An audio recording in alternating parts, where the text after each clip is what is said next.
I have been asked, many times, what it was that made me raise my hand at the Hollowick creditors' gathering on the 12th of November, 1842. My solicitor, Fenwick, believed it was caprice, that I had grown bored with the cold arithmetic of the evening and had decided, as men of my station occasionally do, to purchase something wholly impractical simply because I could. My younger brother Aldous maintained for years afterward that I had fallen in love with her at first sight and was only too proud to admit it. My housekeeper, Mrs. Peel, who has known me since I was 7 years old and has never once deferred to my rank when she believes I am being foolish, told me flatly that God had put me in that room for a reason, and that I would have been a brute and an idiot to leave without acting. None of them are entirely wrong. But the truest answer is the one I have only arrived at slowly, across a distance of many years. I raised my hand because she was the only person in that room who refused to be diminished by it. Every other young woman brought forward that evening, and there were 6 of them, daughters of ruined men, offered up like lots at a livestock sale beneath the pretext of advantageous placement, had either wept or stared at the floor, or held themselves so rigid with shame that it was visible from 20 paces. I do not blame any of them. The thing was unconscionable. I knew it and said nothing, which is its own indictment. But she was different. Her name was Miss Constance Hollowick. Her father, the late Reginald Hollowick of Diverley House, had contrived to gamble away 3 estates, a considerable inheritance, and the goodwill of every creditor between London and Bristol before his liver finally settled the matter for everyone in September of that year. The gathering at Hollowick's former town house, now in the possession of his primary creditor, a man named Grost who smelled of tallow and kept touching his waistcoat buttons as though checking they were still gold, was ostensibly a settlement of the estate's remaining obligations. In practice, it was an auction. I had come because I was owed money.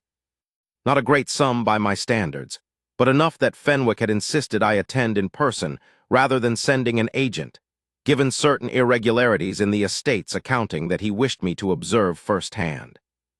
I had sat through 2 hours of tedious inventory assessment: furniture, silver, a small collection of mediocre paintings, the horses, before Grost had cleared his throat in a particular way and announced that there remained certain human assets of the estate to be placed advantageously before the assembled creditors, as per an arrangement sanctioned under the terms of the late Mr. Hollowick's debt agreements.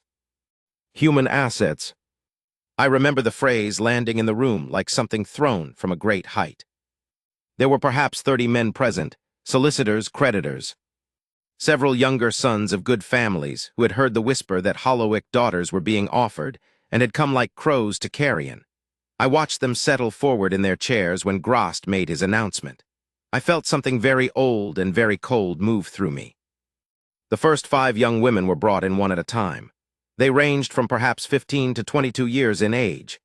Each was described in terms I will not repeat here: her constitution, her education, her domestic aptitudes, as though she were a brood mare being assessed for the next season's foals.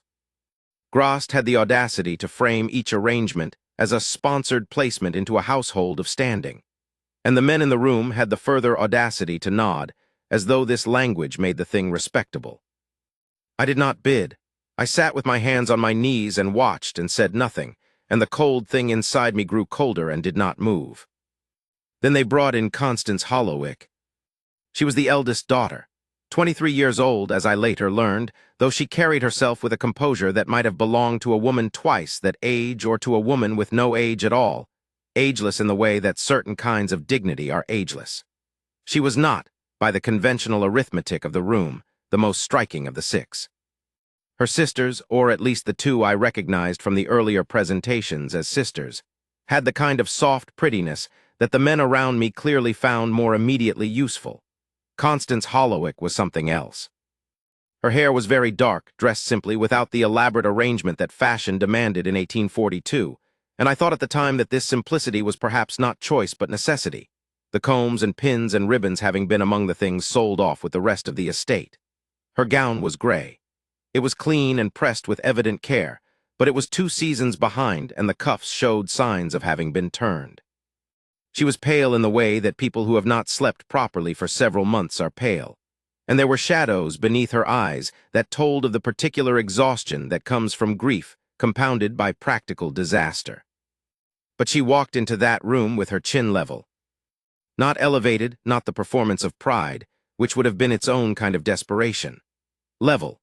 As though she had made a decision, somewhere between the door and the threshold, about what she would and would not allow these men to take from her, and had arrived at that decision with a clarity that no creditor and no auction could touch.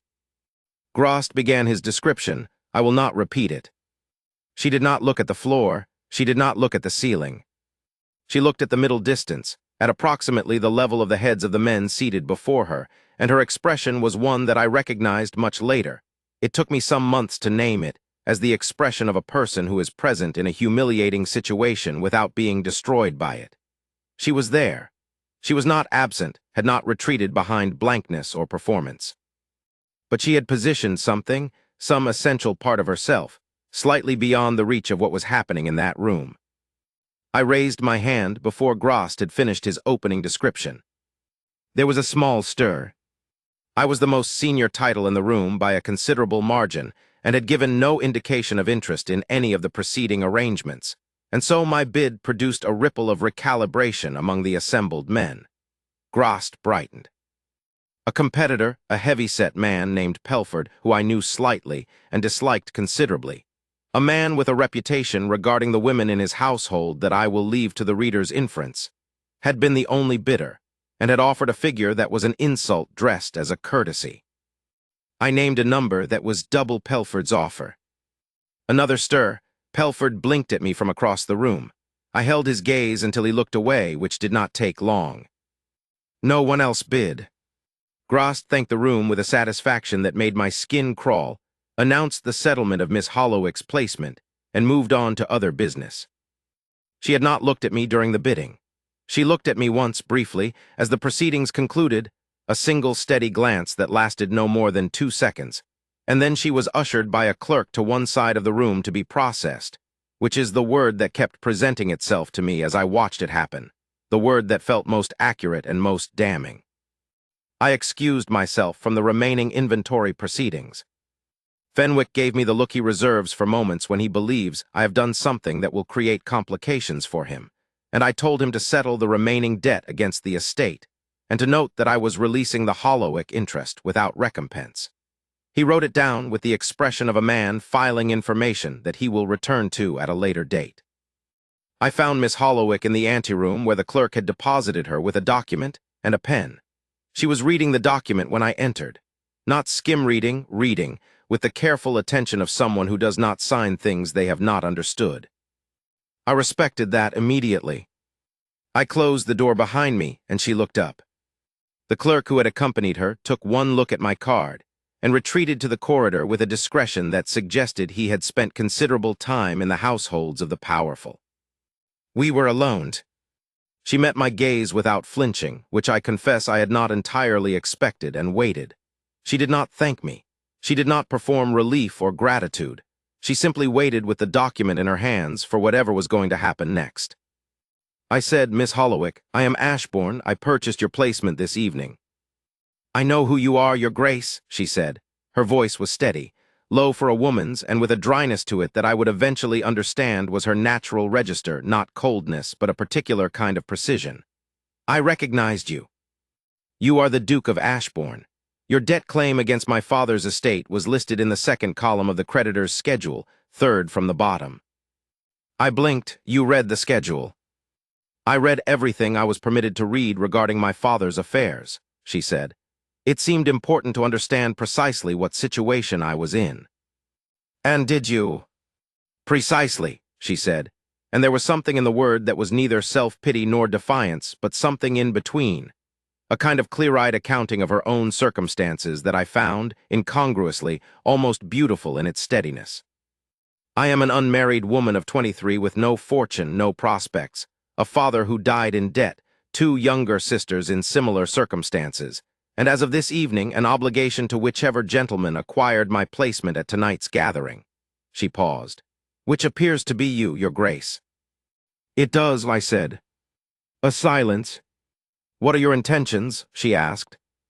I had, in truth, not worked them out entirely by that point. I had acted on impulse, or something that I had decided in the carriage ride home to call impulse, because it was easier than the alternative explanation. I stood in that anteroom and looked at this woman who had walked into an auction with her chin level and her eyes open, and had read the creditor's schedule in advance, and I said the only thing I had thought through clearly enough to say. "I intend to take you to Ashbourne," I said. Not in the capacity that Pelford would have intended. "You will be given a position in my household, a proper position with a wage. I have a very large library that has not been properly catalogued in 11 years. I understand from the schedule that you speak 3 languages and that you studied before your father's reversal. The position of librarian's assistant would not require you to remain at Ashbourne if you found something preferable." She looked at me for a long moment. "Librarian's assistant," she said. "It is the most honest thing I can offer you on short notice," I said. Another silence. She looked back at the document in her hands, and then she set it down on the clerk's desk without signing it. "Is the wage sufficient to send money to my sisters?" she asked. I named a figure. It was more than my actual librarian earned, though I was not about to tell her that. She looked at me again, and this time there was something in the assessment, not gratitude, not relief, not calculation, but something more like the look a person gives a book whose first chapter has been unexpectedly worth reading. A provisional judgment, a willingness to continue. "Very well, Your Grace," she said. I handed her into my carriage 20 minutes later, in the dark of a November street, with a small trunk that represented the whole of what she owned in the world. She sat across from me in the carriage and looked out the window at the passing city and said nothing for perhaps 10 minutes. The carriage lamps threw orange light across her profile, and I watched the city lights move across her face and felt something shift very quietly in the architecture of my chest, so quietly that I did not register it properly for some time. Then she said, without turning from the window, "There are approximately 12,000 volumes in the Ashbourne Library.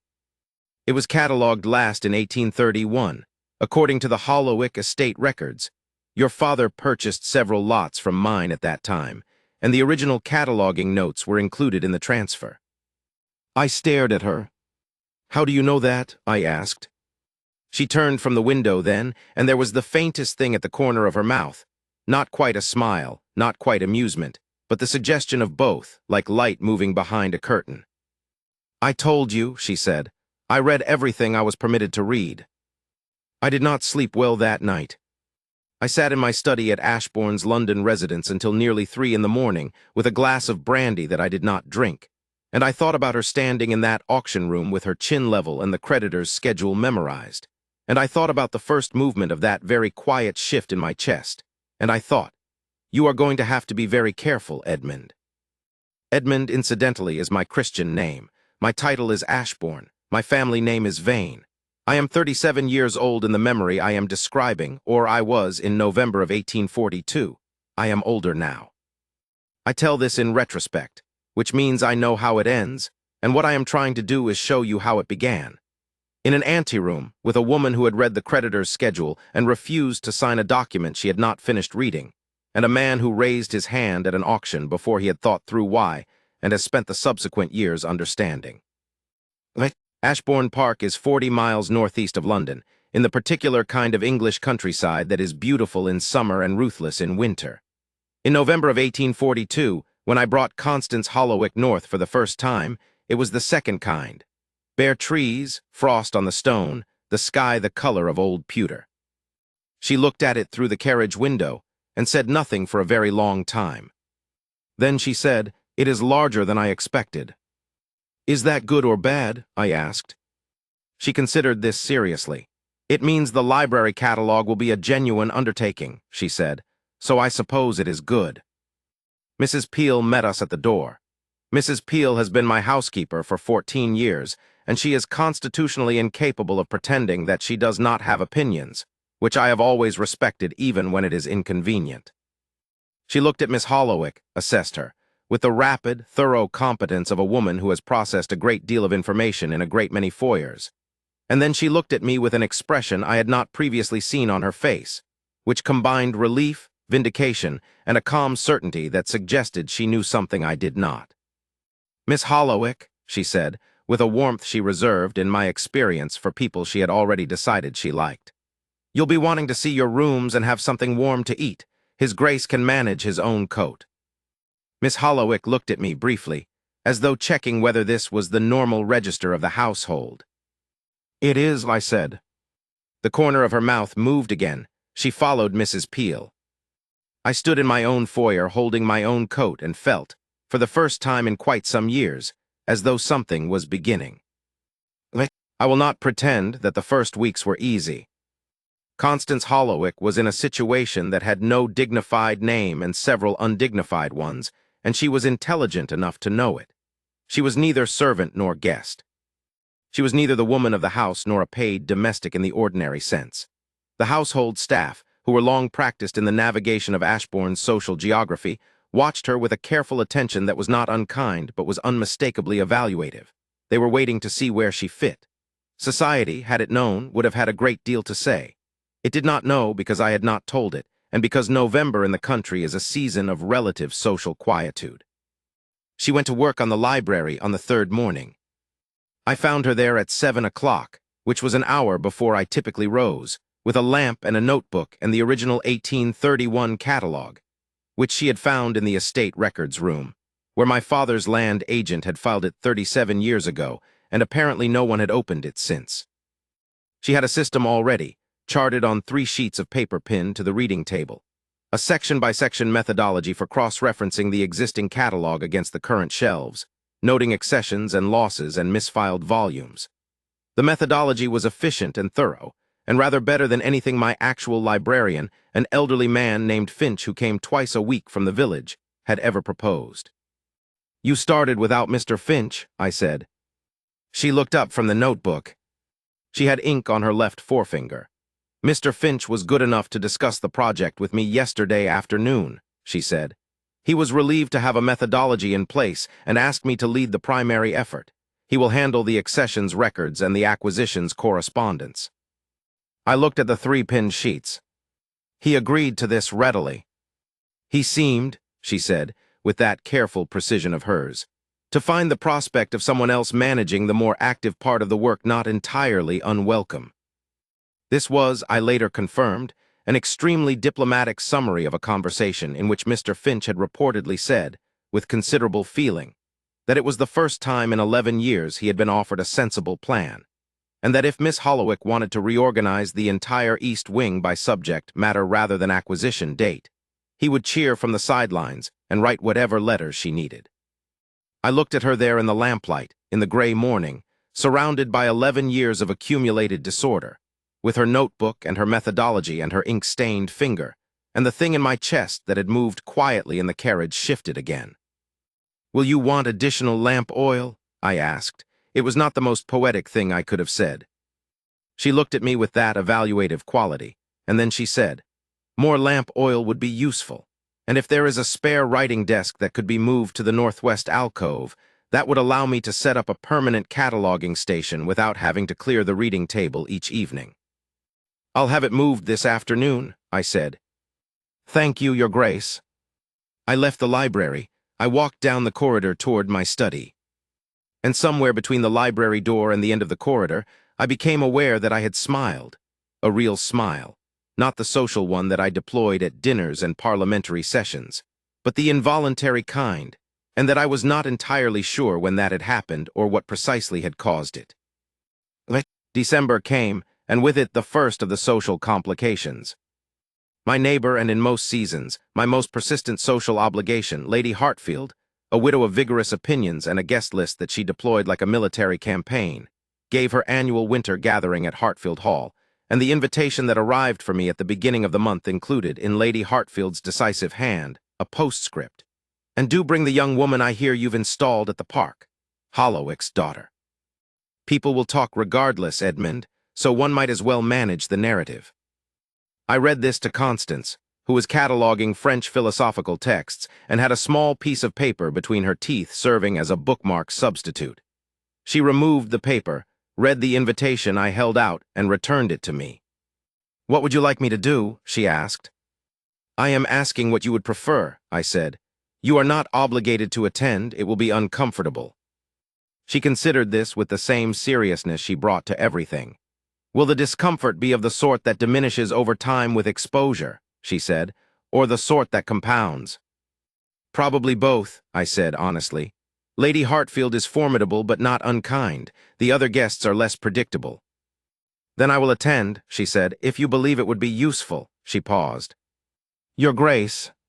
She said Your Grace at the end of sentences, sometimes the way other people use a breath, a small, almost reflexive marker of the formal distance between us that she maintained with the same steady consistency with which she maintained everything else. I had begun to find it, in some complicated way that I could not yet articulate, both correct and faintly unbearable.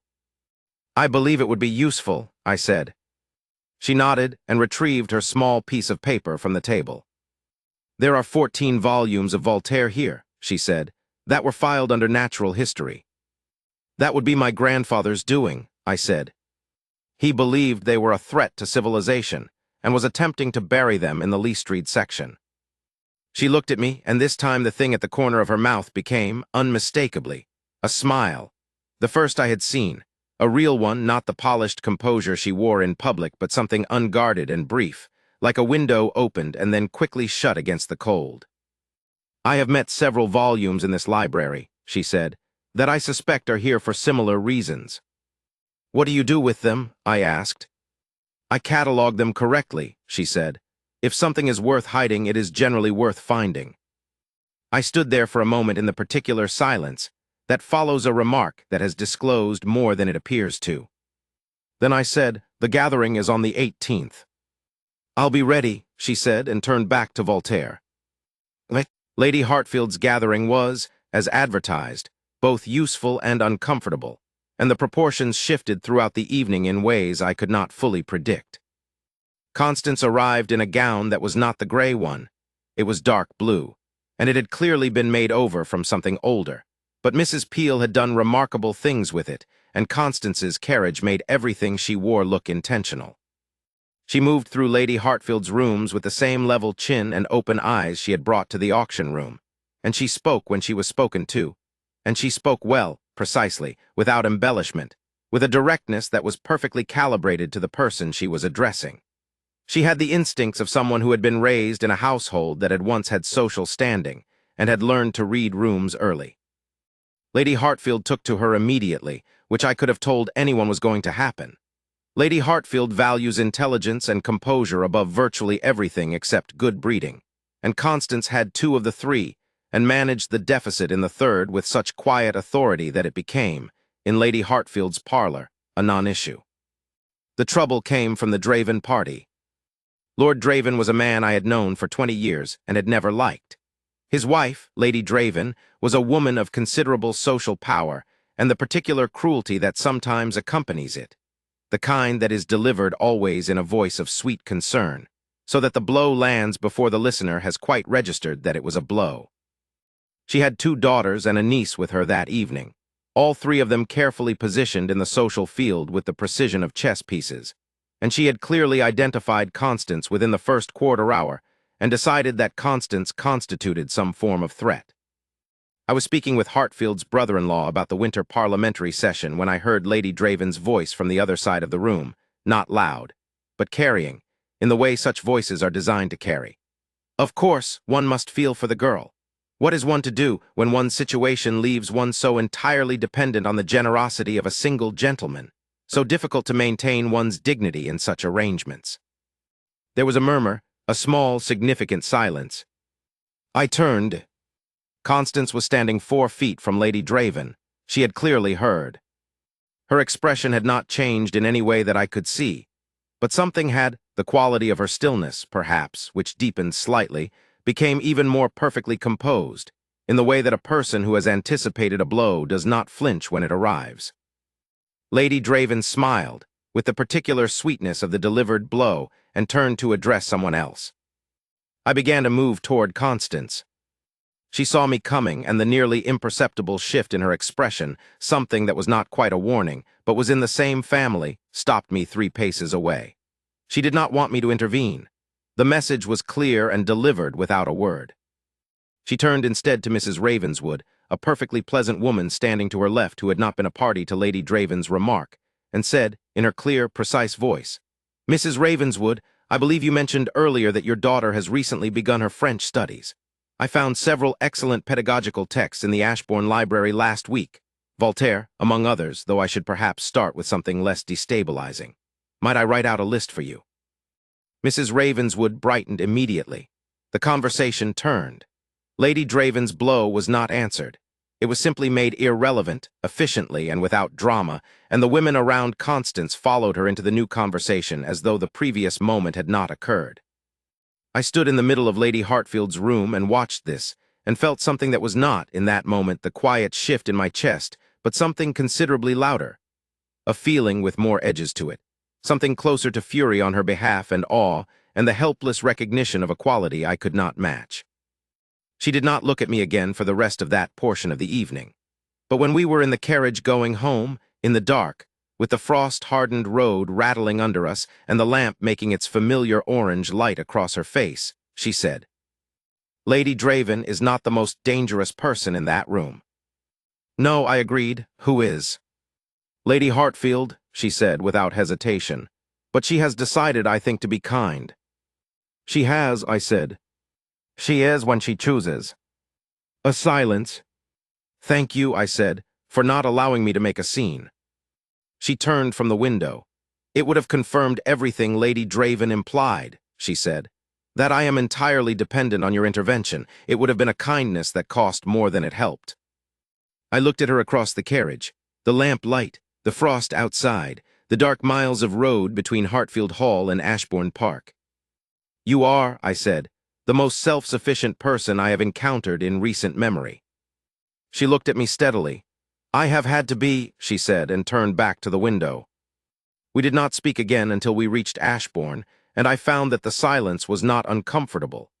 It had a quality I could not immediately name, something that was simply being in the same space as another person without needing to fill it, which was a thing I had not experienced in quite some time and had not known I had missed.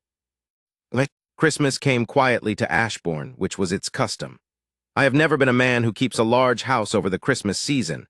I have no wife, no children of my own, and the practice of importing great quantities of relatives for the purpose of manufactured festivity has always struck me as something closer to obligation than celebration. In most years, I spent the week between Christmas and the New Year at my club in London, with a glass of something good and a novel I had been meaning to read since February. This year, I did not go to London.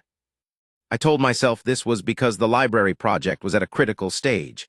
Constance had reached the mathematical and scientific holdings, which had been organized according to a system that appeared to have been invented by someone in the grip of a significant fever, and the recataloguing required daily decisions about classification that Mr. Finch was not equipped to make alone.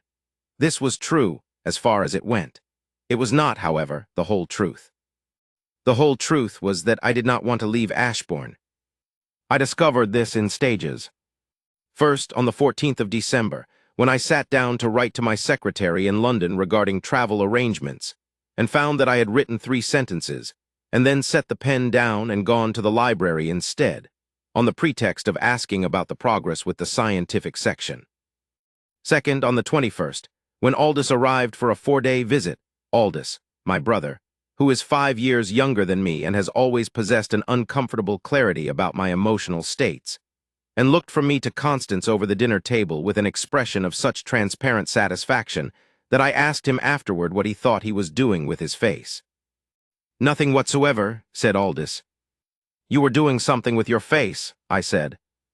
"Edmund," said Aldous, who has called me Edmund since he could speak and has never once been deterred by my title, "I have been watching you avoid falling in love with people successfully for 15 years. You are very bad at avoiding it with Miss Hollowick." I told him he was being ridiculous. He poured himself another brandy with the serenity of a man who knows he is right and has decided to be patient about it. On Christmas morning, Mrs. Peel announced at breakfast that the household staff traditionally exchanged small gifts after church, and that it had been the custom at Ashbourne in the old Duke's time for the family to contribute to this, small books, confections, that sort of thing. She said this in the tone she uses when she is telling me something that is simultaneously a piece of information and an instruction, and I said I would see to it. I went to the small room off the study where I kept the things I had not yet decided where to put, and I looked at the shelves, and I found, behind a stack of estate maps that had been there since 1829, a small book that had belonged to my mother. A collection of French lyric poetry, bound in green leather, with her handwriting on the inside cover. I held it for a moment. Then I went to the library. Constance was there. She was always there in the mornings before anyone else, with a lamp and her notebook, and the particular quality of concentration she brought to things that she was finding interesting, which was subtly different from the concentration she brought to things that were merely necessary. She was reading, not cataloging, which was unusual, and she did not look up immediately when I came in. I set the book on the desk beside her hand. She looked up. "Happy Christmas," I said, which is, I am aware, not a remarkable thing to say on Christmas morning, but I had apparently used up my vocabulary. She looked at the book. She picked it up with the careful hands of someone who knows what old books require, and she opened the cover, and she saw my mother's handwriting, and she was quiet for a moment. Then she said, "This was your mother's." "She was very fond of French poetry," I said. "I thought, given your cataloging expertise, it seemed appropriate." She looked at me, and I was aware of the inadequacy of this framing, and I did not attempt to improve it. She said, "I have nothing to give you in return." "You are reorganizing my library," I said. "I believe we are even." She looked at the book again. Her fingers rested on the green leather cover with a care that was, there is no other word for it, tender. And then she looked up at me, and the expression on her face was something I had not yet seen. Not the composure, not the precision, not the evaluated steadiness, but something that had been arrived at from underneath all of that, something genuine and unguarded and entirely undefended. "Thank you, Your Grace," she said. And the thing in my chest that had moved quietly in the carriage and shifted again in the library did something, in that moment, that was no longer quiet at all. I said, "I'll leave you to your reading." I went back down the corridor to my study and stood by the window for a considerable amount of time, looking at the frost on the park and thinking about the fact that I was a 37-year-old duke who had spent the better part of the last 6 weeks finding reasons to visit the library. Aldous knocked on the door at 10 o'clock and said, "Edmund, church." "I know," I said. "You look as though you've had a small revelation," he said. "I'm coming to church," I said. "That is not what I meant." "I know what you meant, Aldous," I said. "Church." He left. I stood for another moment by the window. Then I put on my coat and went to church, and Constance walked beside me on the path to the village, and the frost crunched under our feet, and she told me about a marginalia note she had found in a 1753 edition of Newton's Principia, in a handwriting she believed was my great-grandmother's, which appeared to be a series of increasingly sharp observations about Newton's mathematical style that she found both impressive and entertaining. And I walked beside her in the cold Christmas morning, and listened to her, and thought about the fact that I could, if I chose, listen to her forever without ever finding the subject exhausted. This is, I understand, the kind of thought that requires action. I was not yet ready to take it. But I was no longer pretending, at least to myself, that it was not the thought I was having. January of 1843 brought two things: a letter from my solicitor Fenwick and a letter from London. Fenwick's letter was regarding the Hollowick estate settlement. He had completed the accounting and had a question about the disposition of a small remaining sum that had been recovered from the sale of Diverley House, which exceeded the total debt obligations by a modest amount. The excess, he noted, would ordinarily revert to the estate's residual beneficiaries, which were, under the terms of Reginald Hollowick's will, his daughters. He wished to know whether I had an address for Miss Constance Hollowick, as she appeared to be the eldest and would need to sign the documentation. I brought this letter to Constance in the library. She read it twice. "There is money coming to me," she said. "A modest sum," I said. "Fenwick will give you the exact figure, but yes." She set the letter down on the cataloging table. She was quiet for a moment, the particular quality of silence that is not absence but processing. "I could," she said carefully, "use this to secure lodgings for my sisters." "Yes," I said. "And I could, if the sum is sufficient, establish a small household somewhere." She was thinking aloud, I understood, not directing this at me. Somewhere modest, the three of us with enough for a year or two until I could find a more permanent position, a governess situation, or a school position, or... You could, I said, and then I stopped. She looked at me. I had stopped because I had become aware, as I was saying the words, that I did not want her to. This was not a new awareness. It had been building since the carriage in November, since the library in the mornings, since the green book on Christmas morning, since every cataloging session and every precise, dry, careful remark and every corner of the mouth smile that appeared without warning and disappeared so quickly that I was never entirely sure I had seen it. But it was, in that moment, no longer possible for me to pretend to myself that my interest in the matter was administrative. I would like, I said, with the particular deliberateness of a man choosing his words with great care, and knowing that what he is about to say is both completely true and considerably more significant than the situation appears to call for you to stay at Ashbourne. She looked at me. In the library position, I said, which is a genuine position and a useful one and which I intend to make permanent if you are willing, not as a charity, as a real professional engagement. Mr. Finch has twice told me this month that the work you have done in 3 months exceeds the last 11 years of progress. The wage I offered would apply permanently with annual review. I paused.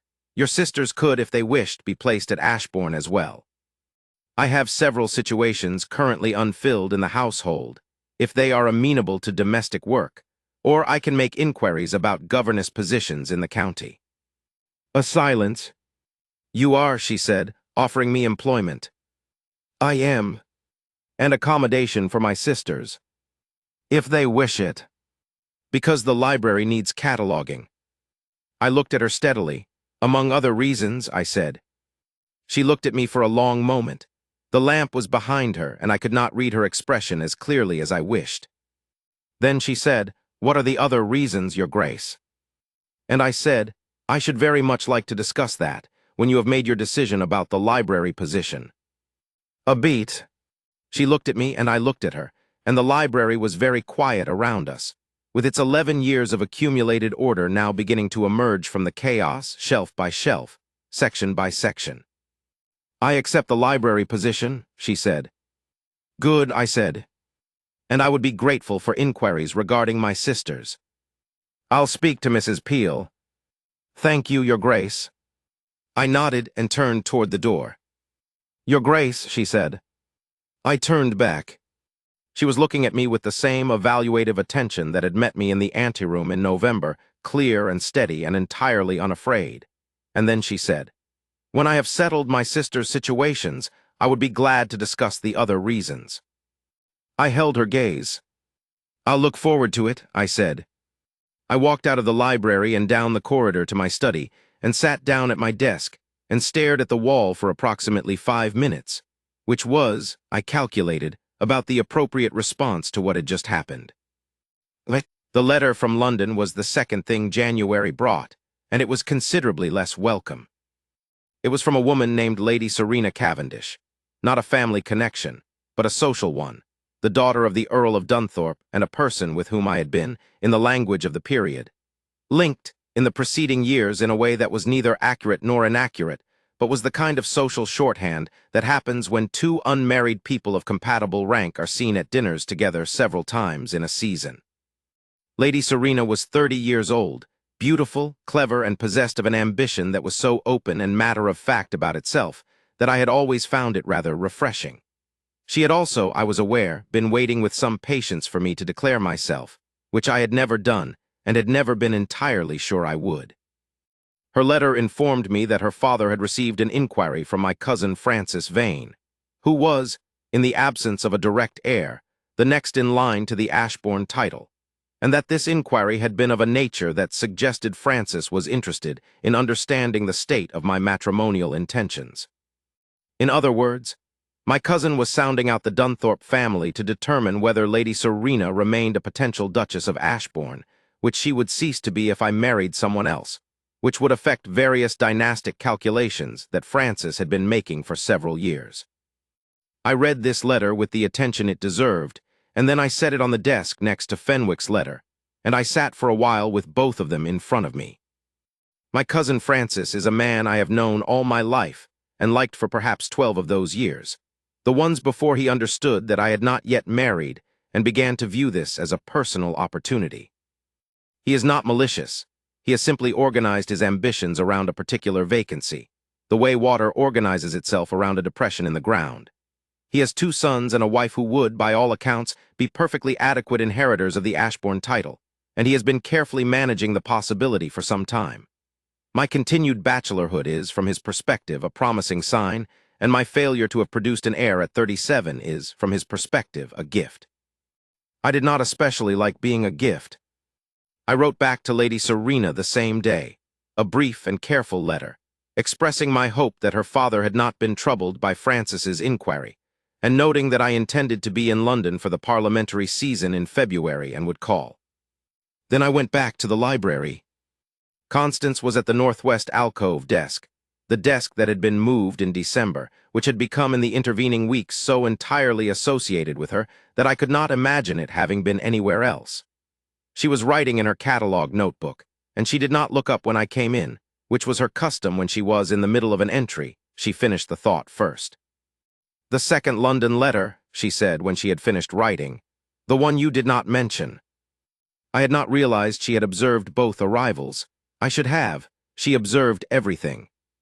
"A social matter," I said. She looked up. "From London." "Yes. The parliamentary season begins in February," she said. "It does." A pause. She turned back to the notebook, and then she said, not looking at me, "The library is fully documented through the east wing and the northwest alcove. The south gallery will take until March, I estimate." "Take until March," I said. "There's no urgency." "No," she agreed. Another pause, and then she said, "Will you be gone long?" The question was pitched precisely at the level of a professional inquiry, a librarian's assistant checking the schedule of the household. And the fact that it was pitched at exactly that level, with exactly that precision, told me something that I tucked away carefully. 6 weeks, I said, perhaps 8. She nodded. She wrote something in the notebook. "I'll see to the South Gallery while you're away," she said. "And I'll write to Mr. Fenwick about the estate matter." "There is no need to rush it," I said. "The offer stands regardless." She looked at me then.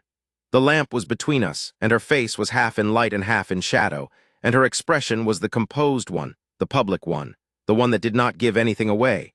And yet I was beginning, by January, to understand the difference between the composed surface and the composed surface with something working quietly beneath it. And what I saw in that moment was the second kind. "I know," she said. "Thank you, Your Grace." "Edmund," I said. I don't know what made me say it. It had not been a decision so much as an arrival. She looked at me.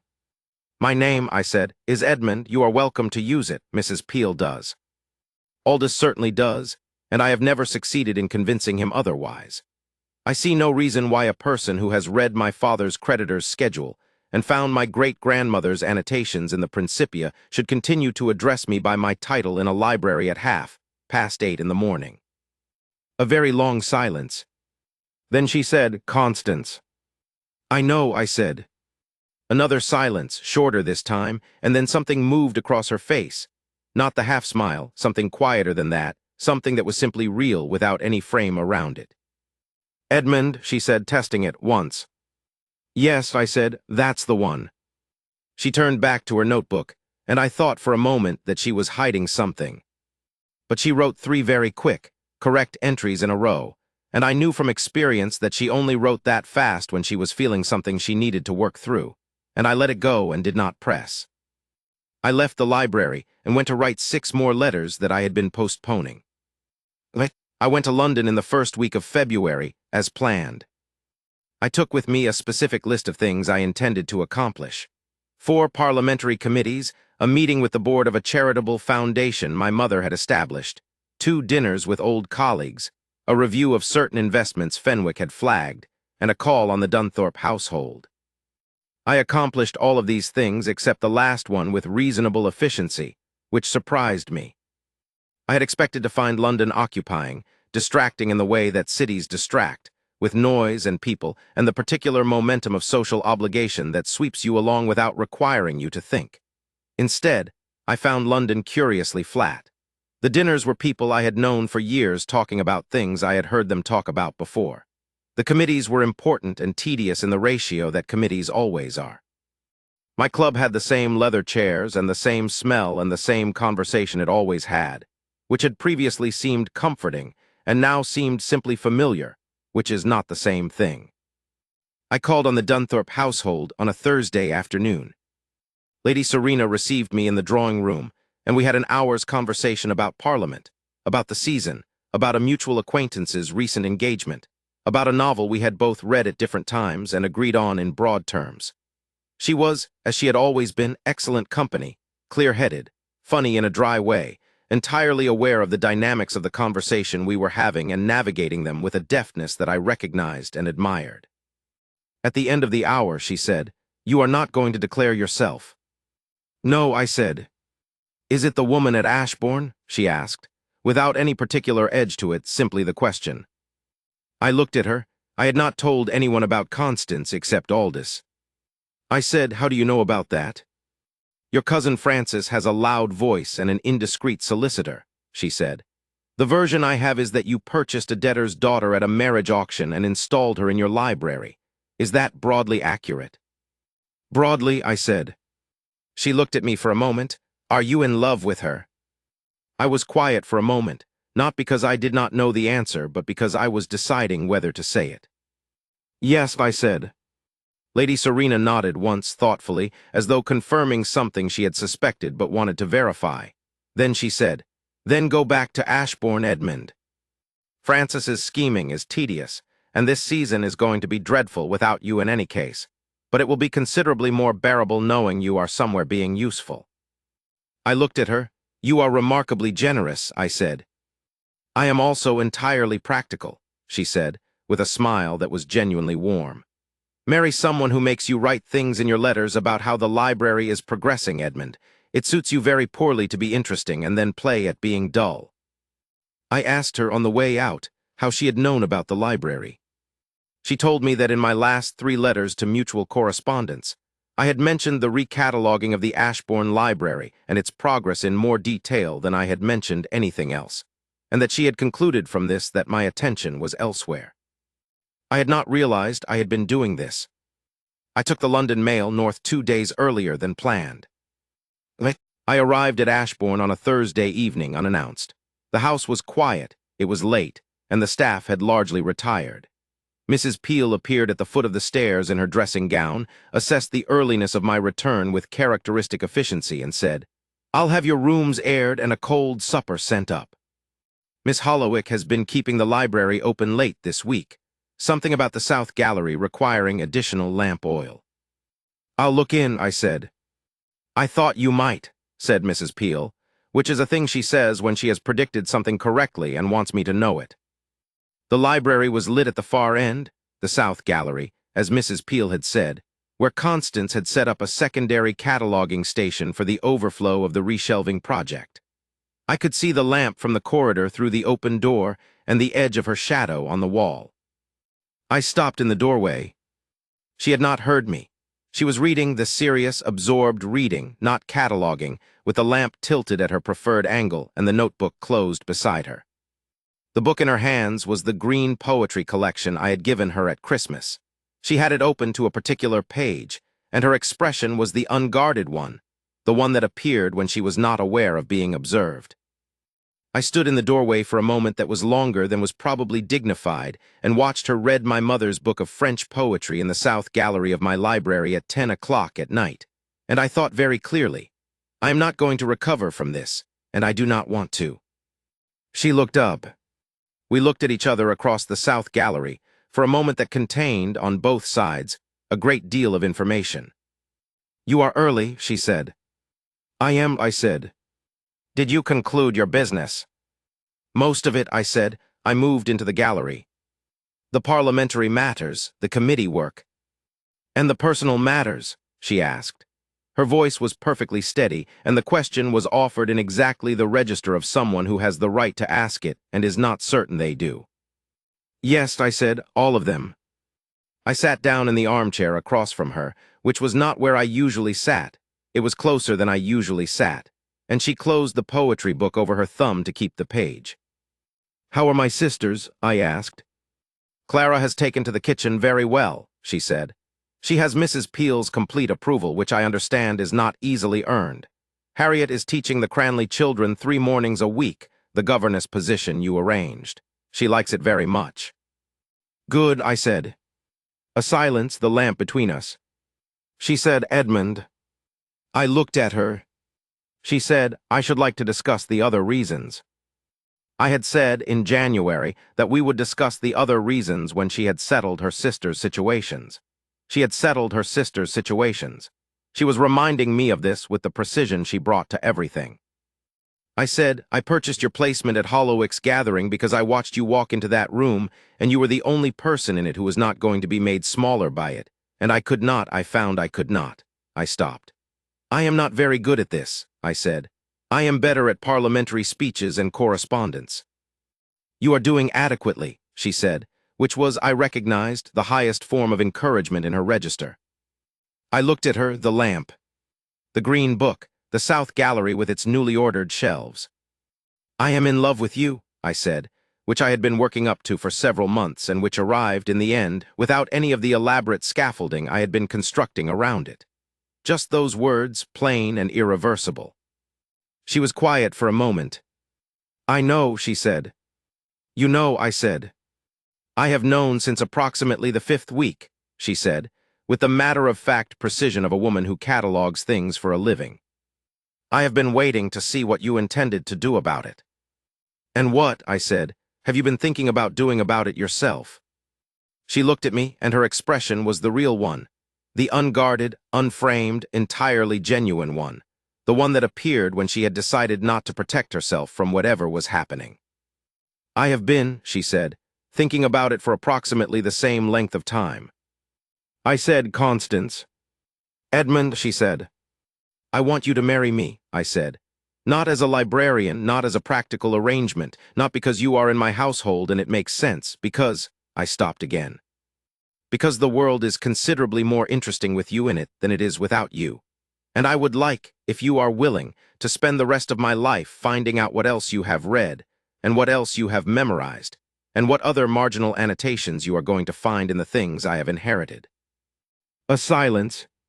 She set the poetry book down on the cataloging table. She set it carefully, with the bookmarks still in. She did not lose her pages. "That," she said, "is possibly the most you—" She stopped, and I was startled to see that she was almost laughing, the kind of laughter that is very close to something else entirely. "You propose marriage by referencing the marginal annotations." "I told you," I said, "parliamentary speeches and correspondence." "I'm better." She stood up. She was very close, the lamp between us, the poetry book on the table, the south gallery quiet around us. "Yes," she said. "Yes," I said. "Yes," she said, and there was something in her voice that was everything under the composed surface, everything that had been working quietly beneath it for 5 months. The steady, undefeatable, quietly luminous thing that had walked into an auction room with its chin level and read the creditor's schedule and found the Voltaire filed under natural history and given me, in the middle of an ordinary conversation about a library, more consistent and entire happiness than I had found in the preceding 15 years combined. I stood up. We were very close. I took her hand, she let me, with the same deliberateness she brought to every decision, and I held it for a moment, and she looked at me, and then I did something I had not done in a very long time. I stopped thinking about what the correct thing to do was and simply did what I wanted, which was to tuck a loose strand of her dark hair very gently back from her face, and she stood perfectly still and let me, and the south gallery of the Ashbourne Library in February of 1843 was warm and lamplit and quiet, and I thought, this is what a home is. This, exactly this. We did not tell anyone immediately. This was not a strategy so much as a natural result of the fact that both of us were private people who had recently arrived at something large, and were inclined to hold it carefully for a moment before bringing it into the larger world. Aldous arrived for a visit 2 weeks after my return, with the express and thinly veiled purpose of seeing how things stood. He came into the library at 11 o'clock on the morning of his 3rd day, and found Constance and me at the cataloging table, debating the correct classification of a 1789 philosophical treatise that had been written, as she had discovered, by a man who could not make up his mind whether he was a rationalist or an empiricist, and had compromised in a way that satisfied no one. He stood in the doorway and looked at us. Then he said, "Thank God." We both looked at him. "You've sorted it out," he said.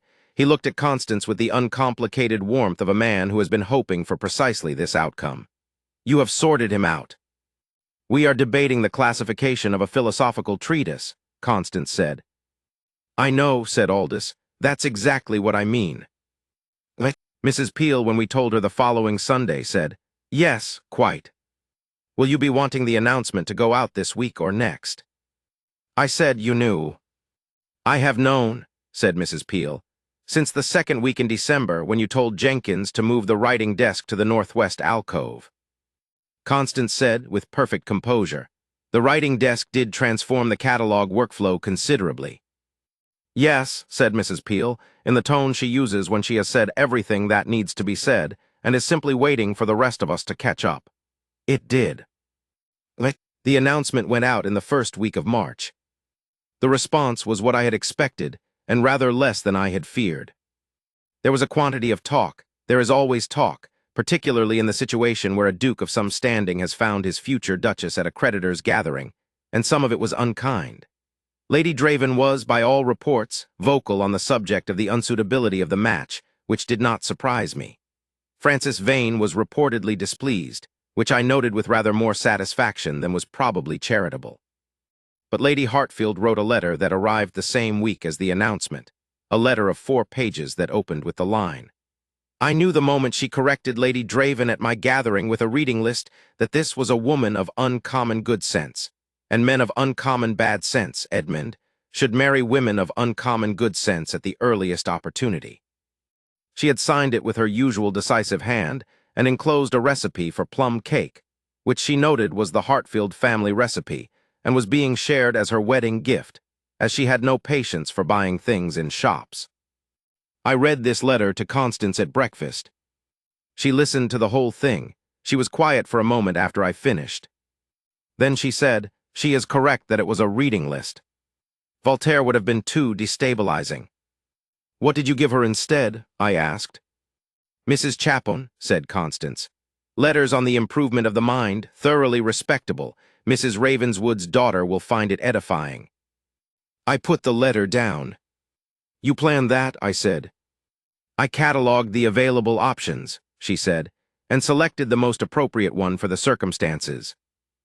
I looked at her across the breakfast table, and I thought, this is the woman who walked into a creditor's gathering with her chin level and memorized the schedule, and when Lady Draven aimed a blow at her in a drawing room full of people, reached for a reading list, and turned the whole conversation around before the sneer had finished its arc.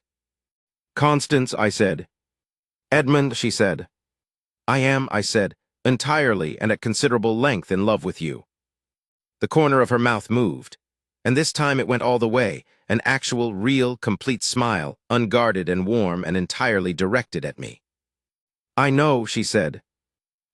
We were married in April, in the village church half a mile from Ashbourne Park, on a morning when the frost had finally gone and the first genuinely warm day of the year had arrived with the particular sweetness that follows a long winter. Lady Hartfield attended and sat in the front pew next to Aldous, and wept without any apology whatsoever. Mrs. Peel stood in the back and did not weep, but had an expression of such settled satisfaction that it amounted to the same thing. Clara and Harriet, Constance's sisters, stood together near the altar, and Clara cried and Harriet, who is the practical one, pressed a handkerchief on her and did not. Constance wore her mother's pearls, which had been among the items recovered from the estate, and which Fenwick had quietly arranged to be returned to her once the debt settlement was complete. She walked up the aisle with her chin level, of course she did, she always would, and when she reached me at the altar she looked at me with the expression that had no frame around it, the real one, the one I had first seen in the South Gallery in February and had been storing up ever since, and I thought, I have been a fairly fortunate man in various respects, and I have never in my life been as fortunate as I am at this moment. "Chin level," I said very quietly just before the service began. No one else heard. She looked at me, and I watched her understand the reference, and the small, real, unguarded smile appeared. "Always," she said. The South Gallery was fully catalogued by June. Constance had, by that point, expanded the project's scope. A comprehensive index was underway, cross-referencing the Ashbourne holdings against the major London collections, with the aim of identifying significant gaps and preparing an acquisitions program for the next 5 years. Mr. Finch had retired in April with, he said, more genuine satisfaction in the state of the library than he had felt in the previous 20 years, and Constance had engaged a young woman from the village, the daughter of the schoolmaster, who had demonstrated an aptitude for systematic work, as her cataloging assistant. I found her one morning in September at the northwest alcove desk, writing the introduction to the library catalog, a document she had been planning since December of the previous year, and which she was now, finally, drafting. She had not told me she was writing it. I came in to ask about a letter I needed to locate in the estate archive and found her with a good pen and 3 sheets of paper and an expression of concentrated and entirely unperformative focus. I waited until she lifted her pen before I said anything. "Introduction," I said. She looked up. "Introduction," she confirmed. 312 years of acquisition history, from the first Vane Duke to the present, with particular attention to the second Duke's Dutch holdings and the sixth Duke's apparent theory that philosophy is best filed adjacent to natural history. "He was an unconventional man," I said. "He has made a great deal of work for me," she said, with the dry precision that meant she was not actually displeased. "Though I have found 17 volumes in the past month that I believe he acquired specifically to irritate his sons, which I find rather endearing." I sat down in the armchair across from her, which had become my chair in the same way the northwest alcove desk had become her desk, by gradual accretion of habit, so that each was now simply the place where the other one was. "Constance," I said. She looked up again. "When we first came here," I said, "in November, what did you think?" She considered this with the seriousness she brought to genuine questions. "I thought," she said, "that the library was a disaster. Beside that," she looked at me, a pause. "I thought," she said, "that you were a man who had done something generous for a reason he had not entirely worked out, and that I was going to have to decide whether to trust that." "And did you?" "Eventually," she said, "you moved the writing desk." I looked at her. "The writing desk. You moved it the afternoon I asked," she said. Without any of the discussion of inconvenience or practicality that I had prepared to address, I had rehearsed 3 arguments. "You said you'd have it moved, and then you left, and it was there when I came in the next morning."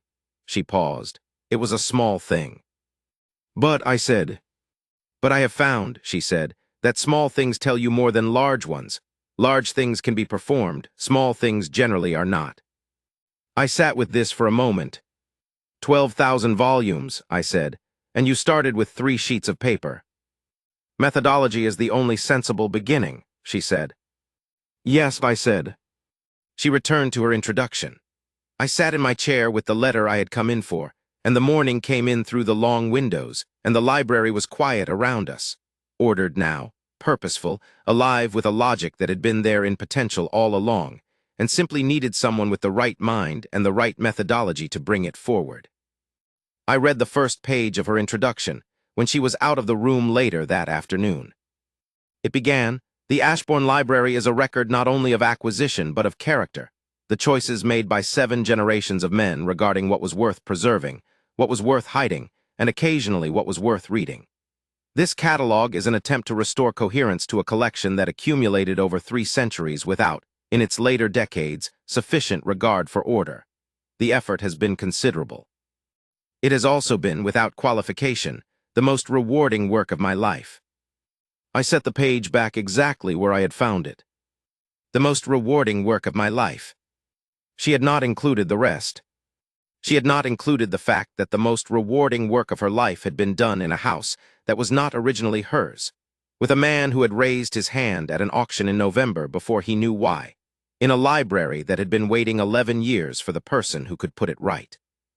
I put my hand on the page for a moment on the precise and careful handwriting, and I thought, she will add the rest. She always does. She thinks things through carefully, and then she writes them down, and when she writes them down, they are complete. I went to find her and tell her that dinner was early, because Mrs. Peel had decided something about the fish. She was in the East Wing, arguing cheerfully with the cataloging assistant about the correct placement of a 1688 treatise on navigation that appeared to have been written by someone who had never been to sea. She looked up when I came in, and the smile, the real one, the South Gallery one, was already there. "Edmund," she said. "Constance," I said, "dinner is early, something about the fish." "It always is when it's something about the fish," she said, with the serene resignation of a woman who has learned the rhythms of a household. She gave the navigation treatise a final decisive look and set it on the to-review pile, and she came with me down the corridor toward the dining room, and the evening light came in through the long windows, and I reached for her hand without thinking, and she gave it to me with the same naturalness. As though we had always done exactly this, as though there had never been a creditors' gathering in November of 1842, or a cold anteroom, or a clerk with a document. As though we had simply always been exactly where we were. Which is, in the way that matters, entirely true. The library took 3 more years to complete in the end. The catalog was published privately in 1846, in 2 volumes, under both our names, hers first, by her insistence and my complete agreement. The 7th Duke of Ashbourne contributed a preface of 4 paragraphs, which Constance edited down from 7 and improved in the process. Mr. Finch wrote a letter saying that he had read the catalog from cover to cover, and that it was the finest piece of work he had encountered in 40 years of professional life, and that the 6th Duke's navigation treatise had been correctly identified as the work of a man who had never been within 50 miles of the sea. We have a daughter now, 7 years old, with her mother's dark hair and her mother's habit of reading ahead to understand the full scope of what she is dealing with before she begins. She has recently started cataloging her toy collection by category, which Mrs. Peel and I agree is entirely natural and Constance regards with the equanimity of a woman who sees nothing unexpected in it. The library is our daughter's favorite room in the house. She has a small chair in the northwest alcove, beside the desk that was moved there in December of 1842. Last week she found the green poetry book on the high shelf where Constance keeps things she particularly values, and she asked what it was. Constance brought it down and opened the cover and showed her the handwriting. "That is your grandmother's," Constance told her, "the grandmother who was here before us." "Did she like poetry?" our daughter asked. "Very much," I said. "Can you read some?" Constance read 3 poems in French, which our daughter listened to with great seriousness and then declared excellent, and said she would like to learn French so she could read them herself. "That is a very sensible ambition," Constance told her. "Who taught you?" our daughter asked. "I taught myself," Constance said, "from the books that were available." Our daughter considered this. "What books do I need?" Constance looked at me across the top of our daughter's head, the look that contained, as so many of her looks did, a great deal of information and very few unnecessary words. "We have an excellent library," she said. She was talking about the books. She was also, I understood perfectly, talking about something else. About the thing that is built over time between 2 people who are willing to be honest with each other and careful with each other, and, against the odds, against every cold November calculation, against the creditor's schedule and the auction room and the gray gown and the sneer delivered sweetly in Lady Hartfield's drawing room, devoted to each other in the way that only becomes possible when both people have decided, separately and then together, that they are not going to be made smaller by anything the world can do to them. That thing, that in 12,000 books, well ordered at last. I raised my hand in a creditors' gathering in November of 1842, before I knew why. Now I know. Part 2. I have been telling this story in the way I have told most things in my life, concisely, with attention to the critical moments, without dwelling on the spaces between them. Constance has told me more than once that I have a tendency to summarize rather than inhabit, which is accurate. She says it is because I spent 37 years in rooms where to show what you were thinking was to show what could be used against you. And she says this not as a criticism, but as an observation, the way she observes everything, with clarity and without judgment, which is the combination I find most difficult to argue with. She is right, I summarize. So let me try, for once, to inhabit. The 6 weeks between January and my departure for London, were the 6 weeks in which I began to understand something that I had been in the process of not understanding since November. I do not mean I understood it completely. I did not until much later, not until the library and the South Gallery and the letter from Lady Serena and the carriage ride home. But I began to understand the shape of it, the way you understand the shape of a room when you have been standing in it long enough for your eyes to adjust to the dark. I will describe one morning in particular, because one morning illustrates the whole. It was the 17th of January. I had woken early, which was unusual for me, and had gone down to the study before the household was fully awake, and I had sat with a pot of strong tea and 2 letters I needed to write, and I had not written them. I had sat with the tea and looked at the frost on the lawn outside the study window and thought about nothing in particular, which is the mental state I have always associated with the kind of happiness that does not announce itself. At 7:30, I had gone to the library. This was not unusual by January. I had fallen into the habit of walking through the library in the morning, ostensibly to check on the progress of the catalog, but actually because the library was where Constance was, and I had been finding the library in the morning, increasingly, the most agreeable room in the house. She was at the northwest alcove desk with the sections of the scientific catalog she had been assembling. She had the big ledger open and 3 smaller notebooks arranged in a specific order that she had explained to me once and that I had more or less understood. She had a piece of string tied around her left index finger. "What is the string for?" I asked. She looked at the string. "To remind myself," she said, "that the section on pneumatics needs to be cross-referenced to the section on steam machinery, and that I was about to do it when I was distracted by the 1779 Lavoisier and lost the thread." "The string is a thread placeholder," I said. "Exactly," she said, and returned to the ledger. I sat down in the chair across from the desk, not the armchair in the gallery, which was a later acquisition of that particular spot, but one of the straight-backed library chairs that had always been in the alcove, and I watched her work for a moment, which was something I had begun doing in January without entirely registering that I was doing it. She worked with an efficiency that was pleasant to observe. No wasted motion, no idle time, no displacement activity. When she was thinking, she was visibly thinking. She had a particular way of holding her pen that meant she was about to write something, and a different way of holding it that meant she was working through a problem, and a third way that meant she had resolved the problem and was returning to the sequence.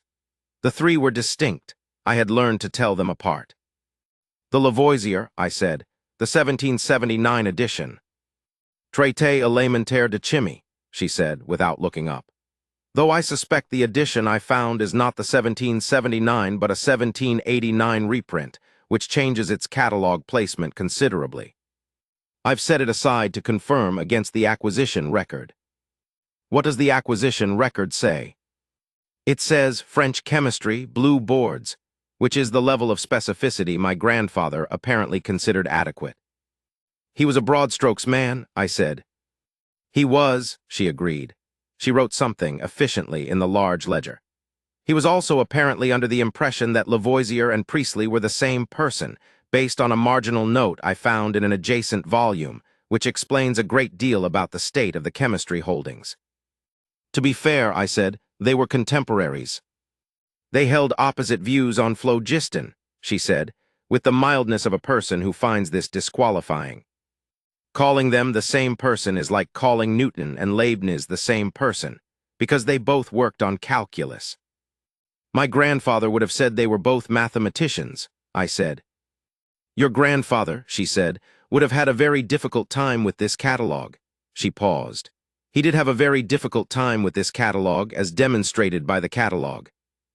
I sat in the chair for another few minutes while she worked, and I thought about nothing in particular again, and I noticed, this is the thing I want to inhabit, the specific quality of the noticing, that the room was a different quality of quiet than rooms usually were. Not the quiet of absence, the quiet of a room that is simply empty, but the quiet of a room that is inhabited by someone who is not making noise and is not requiring you to make noise. A shared quiet, which is a different thing entirely. I had not had a shared quiet in quite some time. I had not realized how much I had missed it. I said, "There is a box in the estate records room, the second room off the archive corridor, the one with the low ceiling, that has not been opened since at least 1891. It may contain correspondence that would help with the acquisition dating. She looked up, the one with the letter E on the lid. You found it. I opened it on Tuesday, she said. It contains 17 years of correspondence between your great-grandfather and his London bookseller. The dating is very helpful. I looked at her. You opened it without mentioning it. I put a summary note in the progress log, she said, with complete equanimity. I was going to bring it to your attention at the end of the week when I had worked through enough of it to have something substantive to say. Oh, I said. Was that not the correct approach? She asked, with the slight upward inflection of someone who genuinely does not know whether they have overstepped and would like to be told clearly. It was entirely the correct approach, I said. I was simply noting that you are consistently ahead of every situation. She considered this. I prefer to prepare, she said. Preparation is easier than crisis management. Spoken like someone who has done a great deal of crisis management, I said. A beat, she looked at me, and something moved through her expression, not pain, but the quiet acknowledgement of something that had been and was now past. Yes, she said simply. We were quiet for a moment. The library was warm. I had had extra coals brought up for the alcove fireplace in January, which Constance had accepted without comment but which had resulted, I had noticed, in her staying later than she had in November and December. Your father's circumstances, I said carefully. You managed them for how long? She thought the first serious reversal was when I was 16, she said. He lost the DeVerley house accounts the first time, not the last, and there was a period of approximately 2 years when we were not certain whether we would be able to maintain the household. He recovered that time, partially. She paused. The pattern repeated. I learned by the time I was 19 to keep a separate accounting of what could not be touched. Small things, the books, the household records, my mother's things. Your mother, I said. She died when I was 13, she said. The year before the first reversal, as it happened. Another pause, and then, with the precision she used to say difficult things accurately. I am not certain whether losing her made what came afterward harder or whether what came afterward made losing her harder. I suspect both. I did not say anything because there was nothing adequate to say.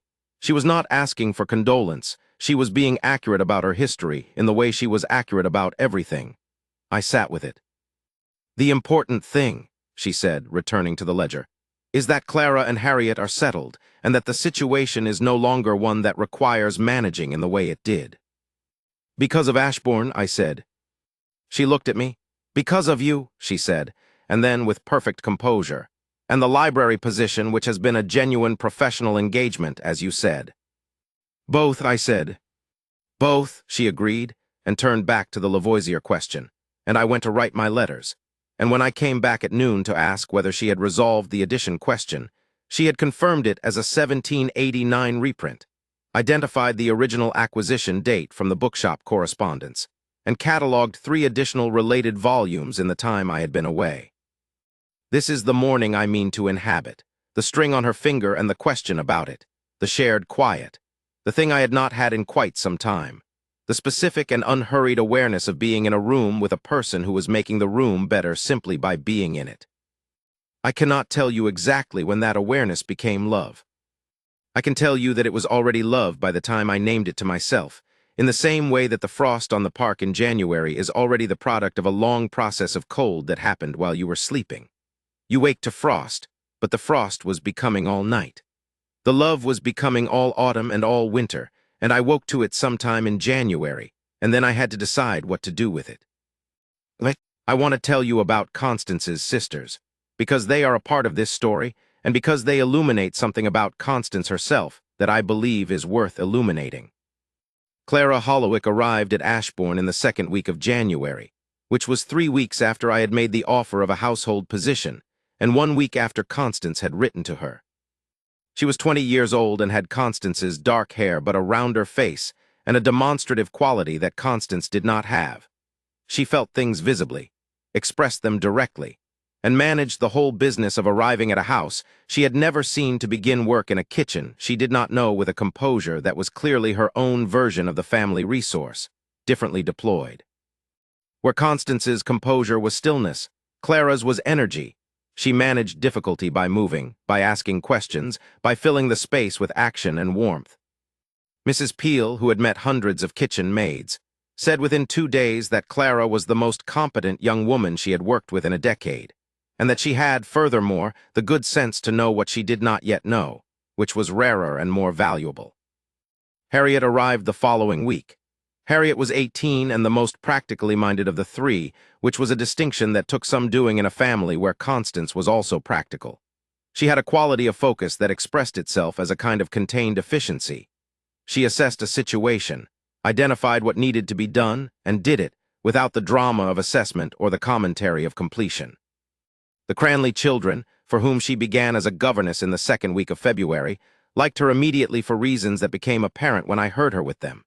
She spoke to children as though they were people whose time was worth something, which children always recognize, and which their parents, apparently, found so refreshing that the Cranleys recommended her to 3 other families within 6 months, and she now has more invitations than she can fill. What I want to tell you about the 3 of them, as I saw them together for the first time in late January, is this. They were, all 3, competent and dignified and unbroken by things that would have broken many people, and this was not an accident. Their father had failed them spectacularly over a long period of time, and their mother had died when Constance was 13 and they were younger still. And between the first of these calamities and the last of them, they had managed. Not managed in the bleak, grinding sense of survival, but managed in the sense of maintained, sustained, and preserved the things that mattered, each other, and their capacities, and their ability to walk into a difficult room with their chins level. I saw this clearly the evening they first had dinner together at Ashbourne, Constance and Clara, and Harriet at the small dining table in the morning room, because the main dining room felt unnecessarily formal and Constance had asked Mrs. Peel whether the morning room might be used, which Mrs. Peel had arranged with approval. I was not present at the dinner. It was not my dinner to attend, but Mrs. Peel told me the next morning, with the expression she uses when she has observed something that has pleased her, that the 3 of them had talked for 2.5 hours after the meal was finished, and that the quality of the talking had been, she paused, searching for the right word, that of 3 people who were accustomed to relying entirely on each other, and were now, for the first time in a considerable while, in a situation where they did not have to. That, she said, is worth more than anything else in this house. I thought about this for quite some time.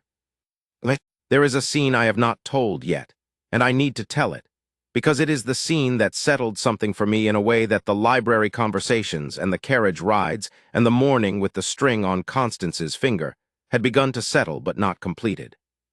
It was in the last week of January, 4 days before my departure for London. The day had started ordinarily, library in the morning, estate matters in the afternoon, correspondence in the evening, and I had been in the study working through a set of leases that needed renewal when Mrs. Peel came to the door with a message from the village.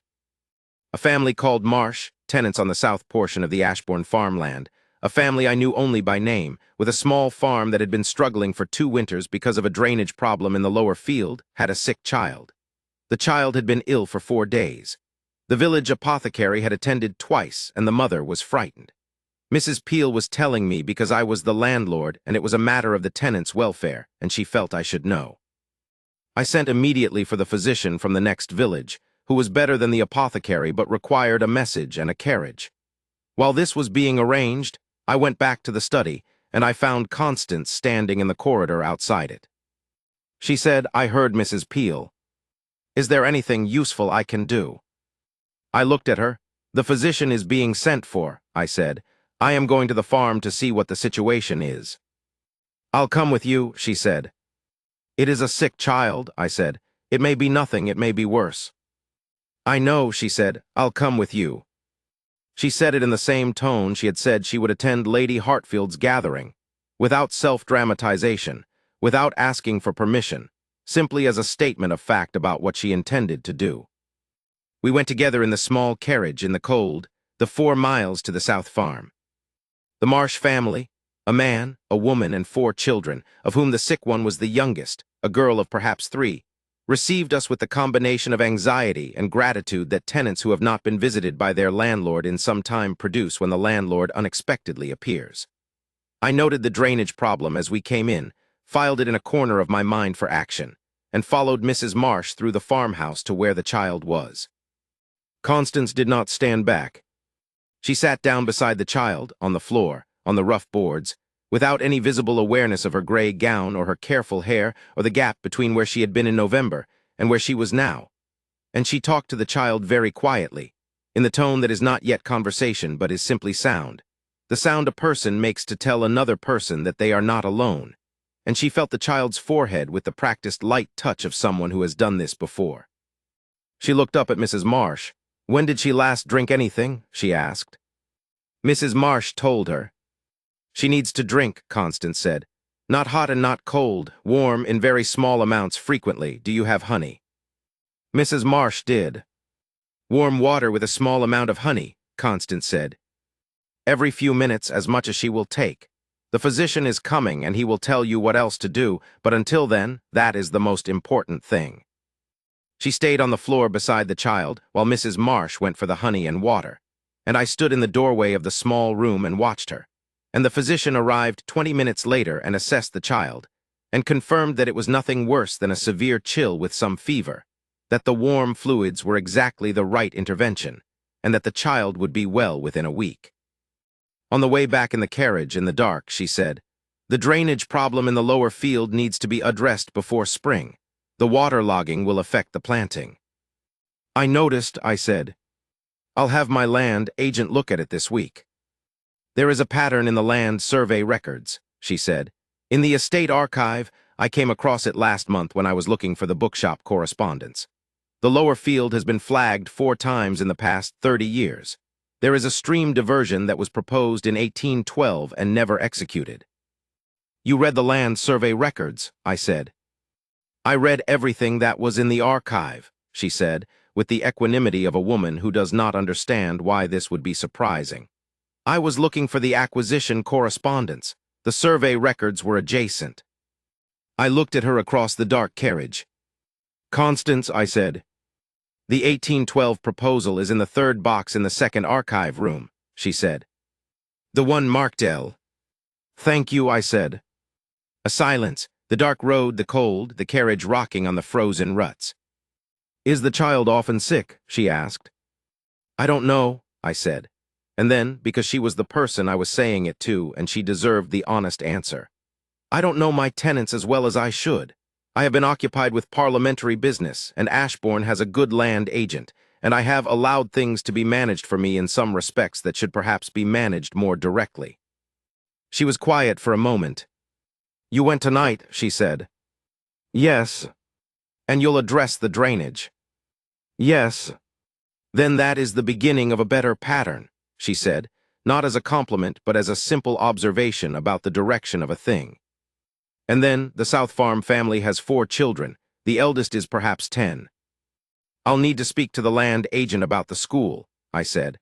"There is a Sunday school in the village. I have not been attentive to whether the tenant children are attending."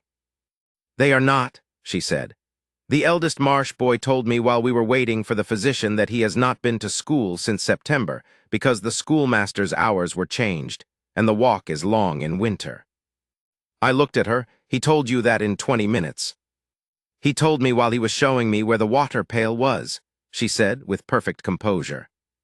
"Children will tell you a great deal if you ask them simple questions and listen to the answers." I leaned back against the carriage seat and looked out the window at the dark countryside going past, and I thought, this is not a woman who walked into my library in November. This is a woman who walked into my life in November and has been, since then, attending to everything I was not attending to and noting it in her careful, precise, thoroughly organized way, and holding it until the moment was right to mention it. "You should have been born to an estate," I said. A pause. "I was," she said quietly. "It simply did not remain an estate." The carriage went on in the dark, and I thought about this all the way back to Ashbourne, and when we arrived and I handed her down from the carriage, I held her hand for a moment, just a moment in the cold, in the dark, between the carriage step and the door, and she looked at me, and I looked at her, and neither of us said anything, because there was not anything to say that the moment had not already said.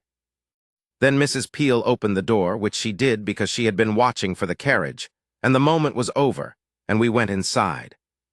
But I kept hold of what the moment had contained. London, as I have said, was flat. I will say a few more words about it because the flatness is part of the story. I moved through the parliamentary committees with the competence of a man who has been doing committee work for 15 years and is good at it and finds it, in most years, engaging. In February of 1843, I found it adequate. I understood the legislation under discussion, contributed where I had expertise, reviewed Fenwick's investment analysis with the necessary attention, and attended 2 dinners at which I was considered, I am told, unusually quiet, though I was not aware of being quiet. I was simply not particularly interested in what was being said and had not manufactured an interest that I did not feel. At the first dinner, a man I liked and respected, a Lord Thornby who had known my father, sat beside me and asked about Ashbourne. "Well," I said.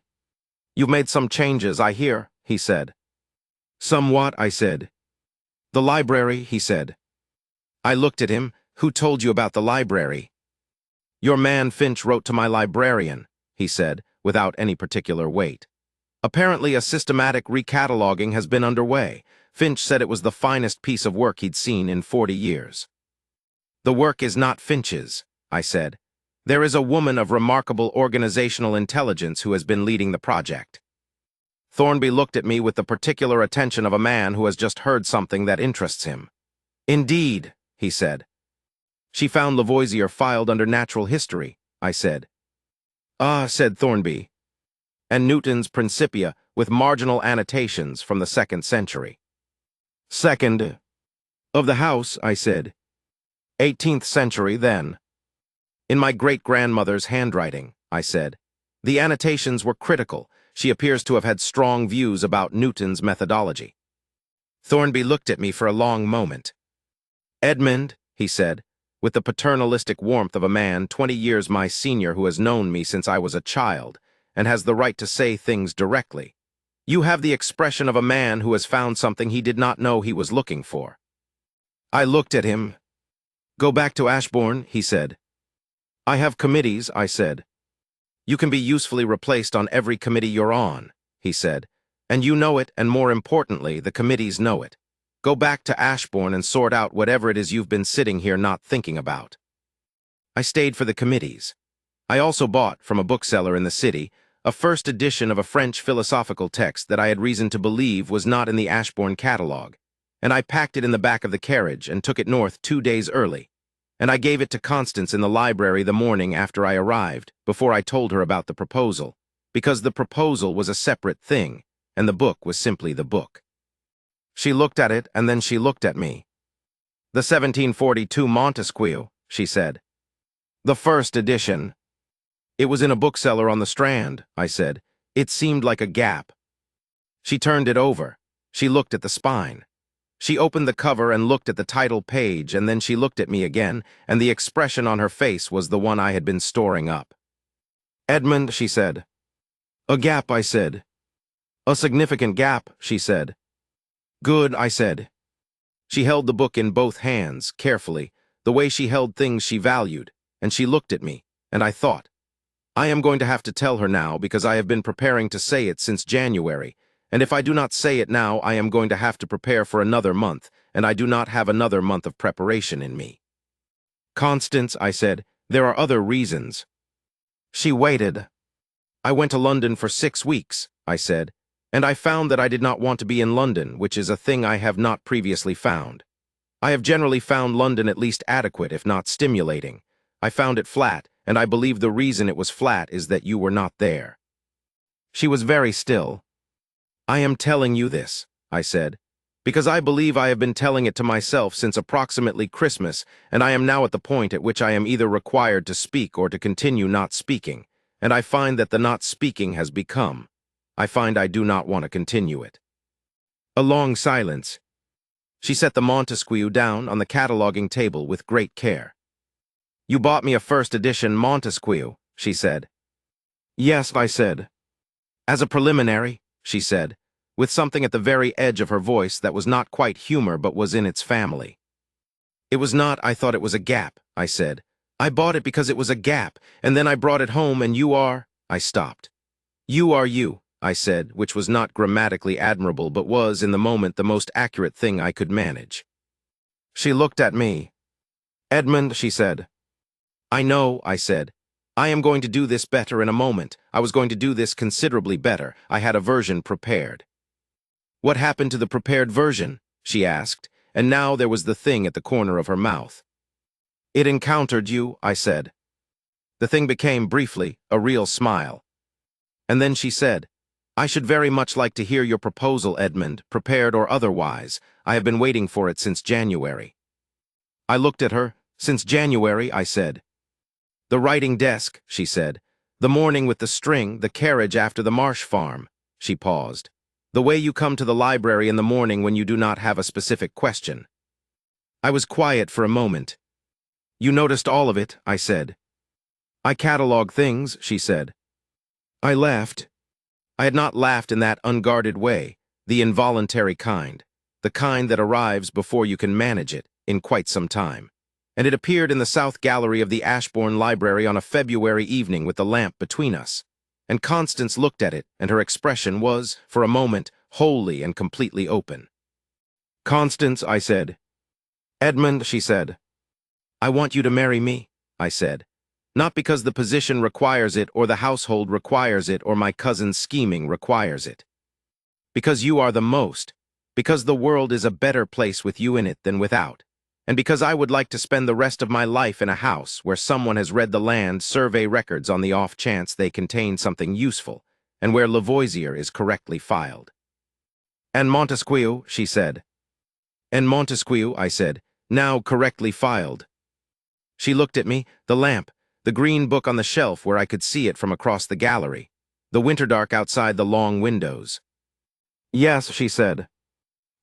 I will tell you about the day we announced the engagement, because it is a day I should tell you about and have been putting off. I wrote the announcement myself, which was Constance's preference.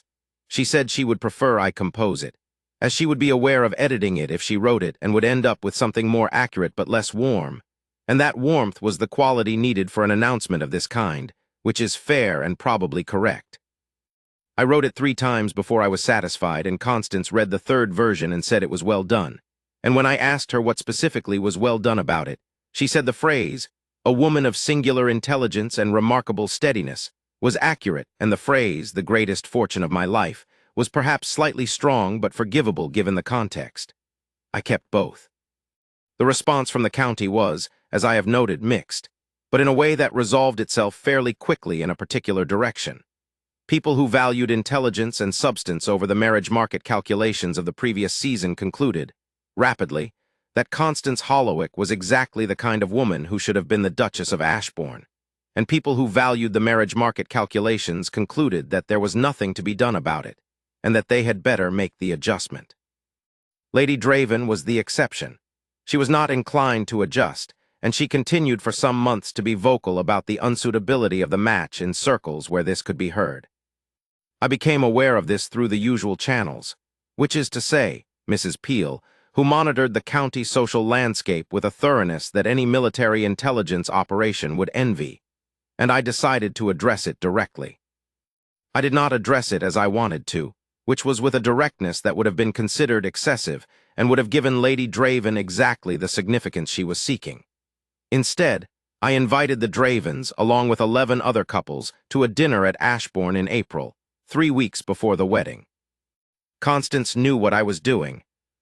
You are managing Lady Draven, she said, when I told her about the dinner. I am giving her an opportunity to revise her assessment in a setting where revision is the path of least embarrassment, I said. She looked at me. That is what I said, she said. It is slightly more generous, I said. It is the same thing with better wording, she said. I have told you, I said, parliamentary speeches and correspondence, she said. Yes, I know. The dinner was 30 people. Constance was, as she always was in such settings, precisely calibrated, the right word to the right person, the right degree of warmth and the right degree of reserve, the full use of the intelligence she brought to everything applied to the specific problem of a dinner at which the stakes were social, but the field of play was real. Mrs. Peel had outdone herself with the food.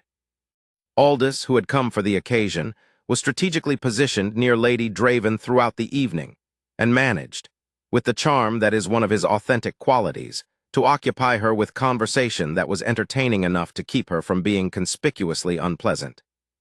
At the end of the evening, as the guests were taking their leave, Lady Draven stopped in the entrance hall and said to Constance, in the tone of a woman who has made a calculation and arrived at a conclusion, "You have made an excellent dinner, my dear."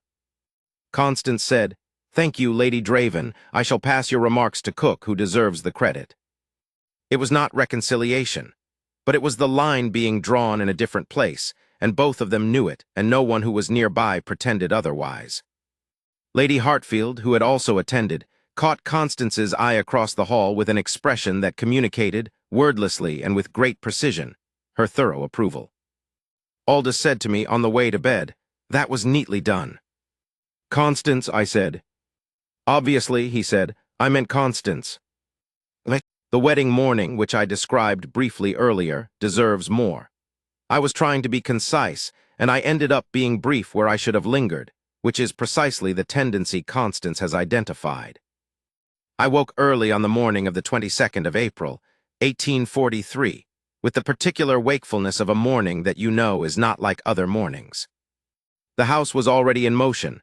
I could hear it, the particular sound of a household that is organized around an event, the controlled purposefulness of people who have tasks and are executing them. Mrs. Peel's domain, in other words, in its finest expression. I dressed without Jameson, my valet, because Jameson had a way of being reverently serious about significant occasions that I found, on this particular morning, unsuited to my mood. I wanted to be alone for a few minutes.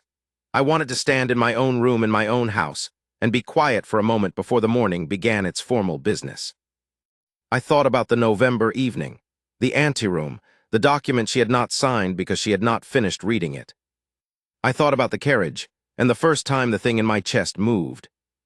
I thought about 6 months of mornings in the library, and the string on her finger, and the Voltaire filed under natural history, and the South Farm in the dark, and her hand coming down from the carriage step. I thought about the South Gallery in February, and the lamp and the word yes. Then I put on my coat and went downstairs, and I walked the half-mile to the church in the April morning, because I wanted to walk, and the air was the first truly warm air of the year, and the frost was gone, and the park was the color it becomes when winter finally releases it. She arrived at the church in the small Ashbourne carriage with Clara and Harriet, and I watched her come up the path. She was in a gown of deep ivory, not the gray, not the dark blue, but the color of something chosen for this morning specifically, with her mother's pearls at her throat and her dark hair arranged simply, without the elaborate architecture of fashion, in the way it always was, the way that looked intentional because on her everything looked intentional. She walked up the path toward the church, and I was standing at the door, which was not where the groom conventionally stands. But I had felt, on this particular morning, that the church could manage without me inside it for an additional 2 minutes. She saw me and her pace did not change, nothing dramatic, nothing theatrical. But something in her settled, in the way things settle when they have arrived somewhere they were going. I offered my arm, she took it.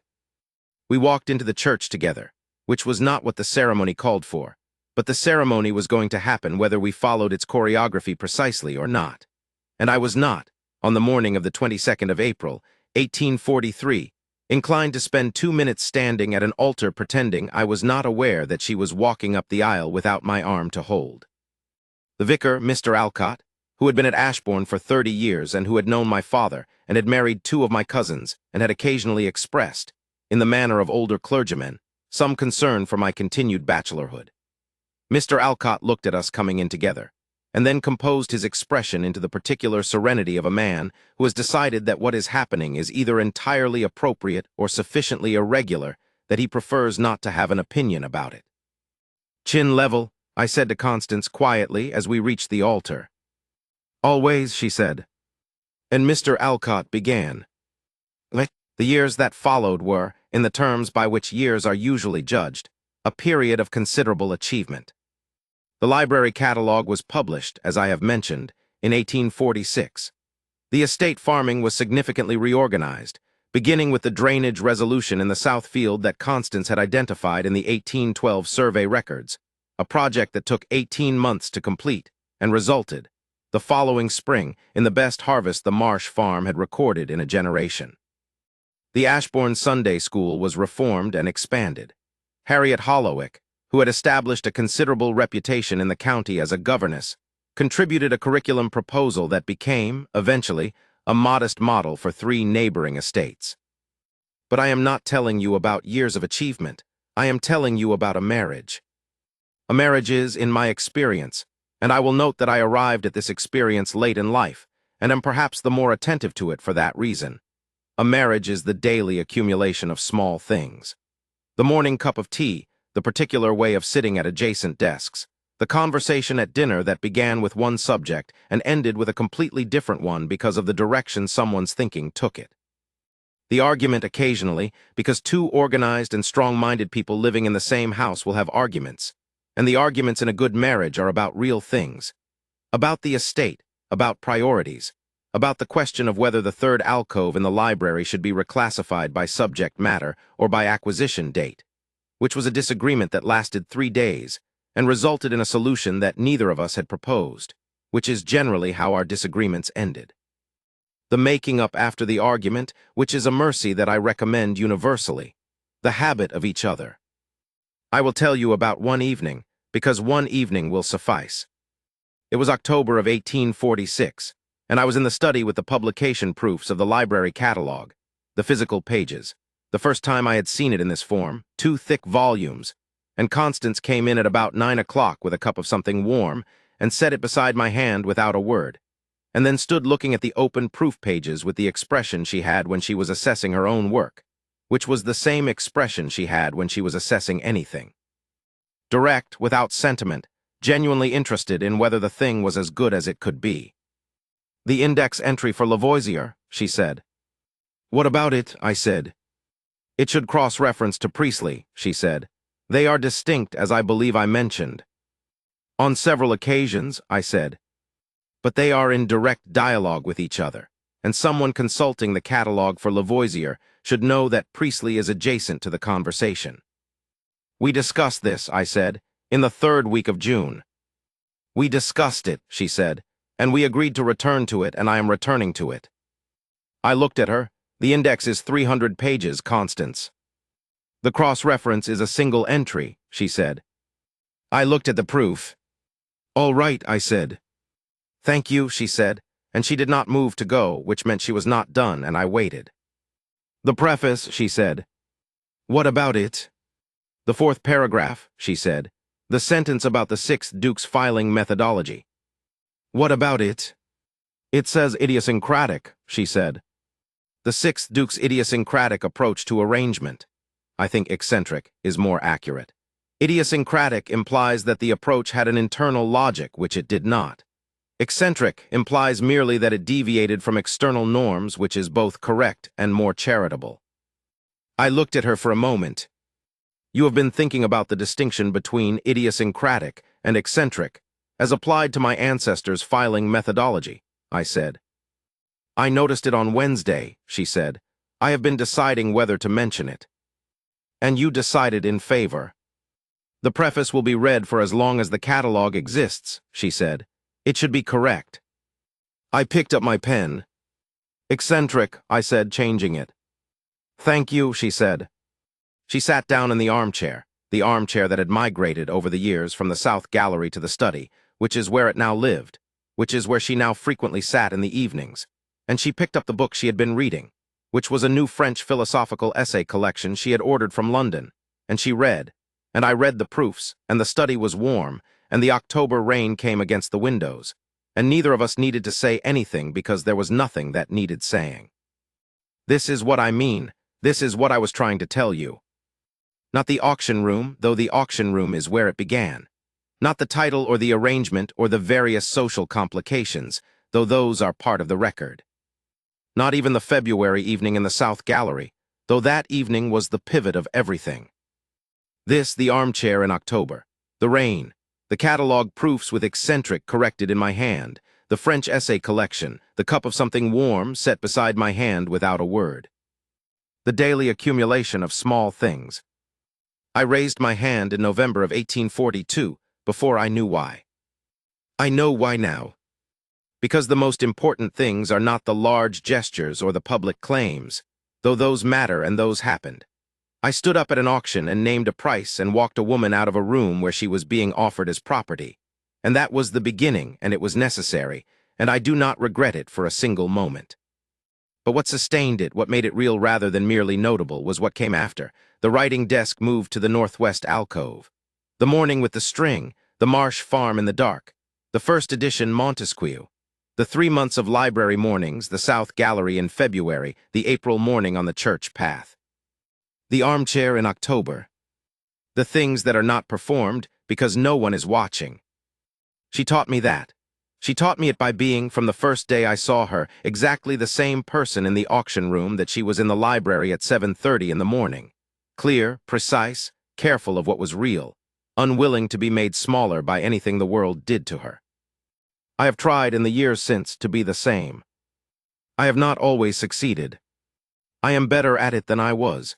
She will tell you if you ask her that I am considerably better at it, which she says in the tone that means this is accurate, and she is genuinely pleased by it, without any implication that the baseline was acceptable. She is a fair assessor of progress. The catalog is complete. The library is ordered. The South Farm is producing well. The Hollowick debt is long since settled, and the sum, when Constance divided it among her sisters, produced results she has told me with quiet and genuine satisfaction were exactly what she had hoped for. Our daughter is 7 years old and catalogues her toys and reads French poetry, and has asked me recently to explain to her the difference between empiricism and rationalism, which I referred to her mother, who explained it in terms of the Lavoisier-Priestley cross-reference in a way that I found both accurate and elegant. Last month I found Constance in the library, the real library, fully catalogued, perfectly ordered, alive with the logic she spent 3 years giving it, standing in the northwest alcove, looking at the shelves. "All right," I asked. She turned the unguarded expression. "I was thinking," she said, "that we should begin an acquisitions program for the next decade. The holdings in natural philosophy are strong, but there are significant gaps in the literature of the last 15 years, and the new approaches to mathematics are entirely unrepresented." "The acquisitions program," I said.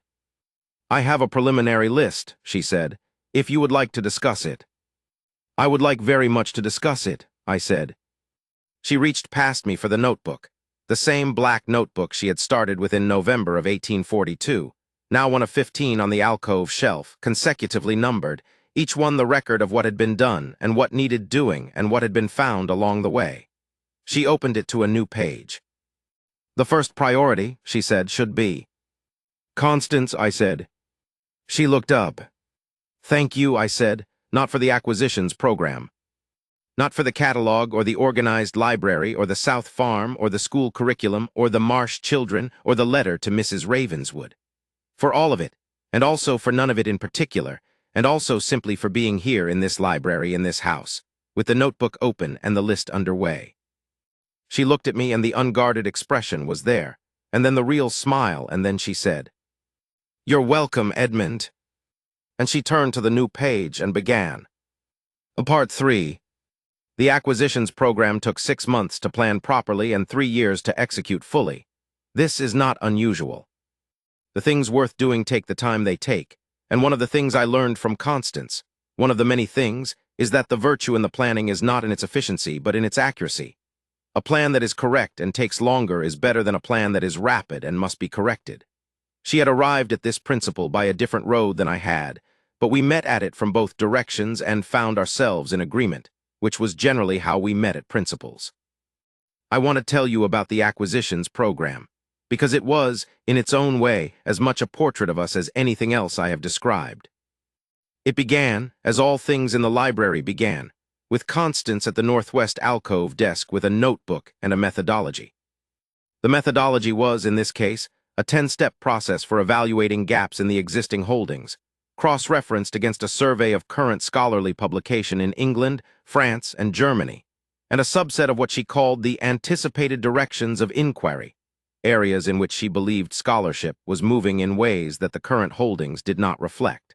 She had identified 7 such areas.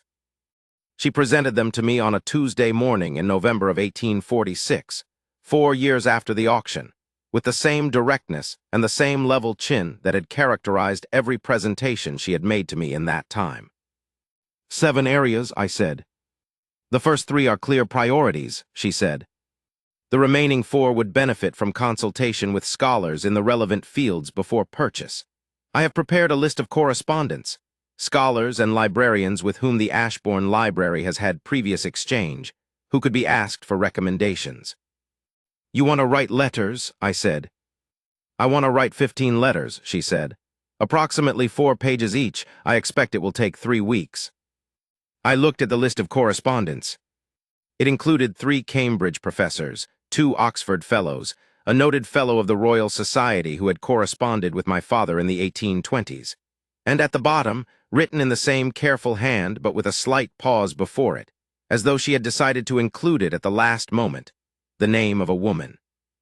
One Dr. Elena Marx, a physician and natural philosopher who had published several papers on the relationship between chemistry and medicine that Constance had apparently read and considered significant. Dr. Marx, I said. She published in the Royal Society's Philosophical Transactions last spring, Constance said. Her work is relevant to the chemistry and natural philosophy holdings. I thought her perspective would be useful. She is a woman, I said. Not as an objection. I had long since learned that objections of this kind in Constance's presence produced a particular quality of silence that I did not enjoy, but as an observation, because I was curious about the slight pause in the handwriting. Yes, Constance said, her publications are under the name E. Marx, which has caused some correspondents to assume she is a man. She is not. A pause. I thought it important to include her specifically because her work is significant and she is not often included in correspondence of this kind. I looked at the list again. Write the 15 letters, I said. She did. Responses came back over the following 6 weeks, 14 of them by return of post, one of them from Dr. Marx, arriving 6 weeks after the original, with an apology for the delay that explained that the letter had been addressed to E. Marx by the forwarding clerk at her institution, and had been sent, for 3 weeks, to a lecturer in mathematics named Edward Marx, who had returned it unopened only when he noticed it mentioned a work of chemistry he was not aware of having written. This detail appeared in Dr. Marx's letter as a dry, matter-of-fact account of an administrative inconvenience, without any editorial commentary, and Constance read it to me over breakfast with an expression that was precisely composed and gave me no indication of what she was thinking. She takes it very calmly, I said. She has been taking it calmly for a long time, I imagine, Constance said. Practice produces efficiency. There was something in this that I heard clearly and did not question, because the silence that surrounded some of Constance's remarks was not the silence of unwillingness to continue, but the silence of having said exactly what she meant, no more. Dr. Marx's letter was also the longest and the most substantive of the 15, covering 12 pages in a compressed, precise hand with 4 detailed recommendations for acquisition in the chemistry and natural philosophy sections, a list of current journals that should be taken on subscription, and a note at the end observing that it was, in her experience, uncommon for a private library to seek scholarly consultation in this way, and that she appreciated it. She signed it Dr. E. Marx, and then in a different ink that suggested it was added after, Elena. Constance wrote back to Elena Marx that same afternoon. The letter was 4 pages, and included in the 3rd paragraph an invitation to visit Ashbourne and survey the library in person, if the journey was not prohibitively inconvenient.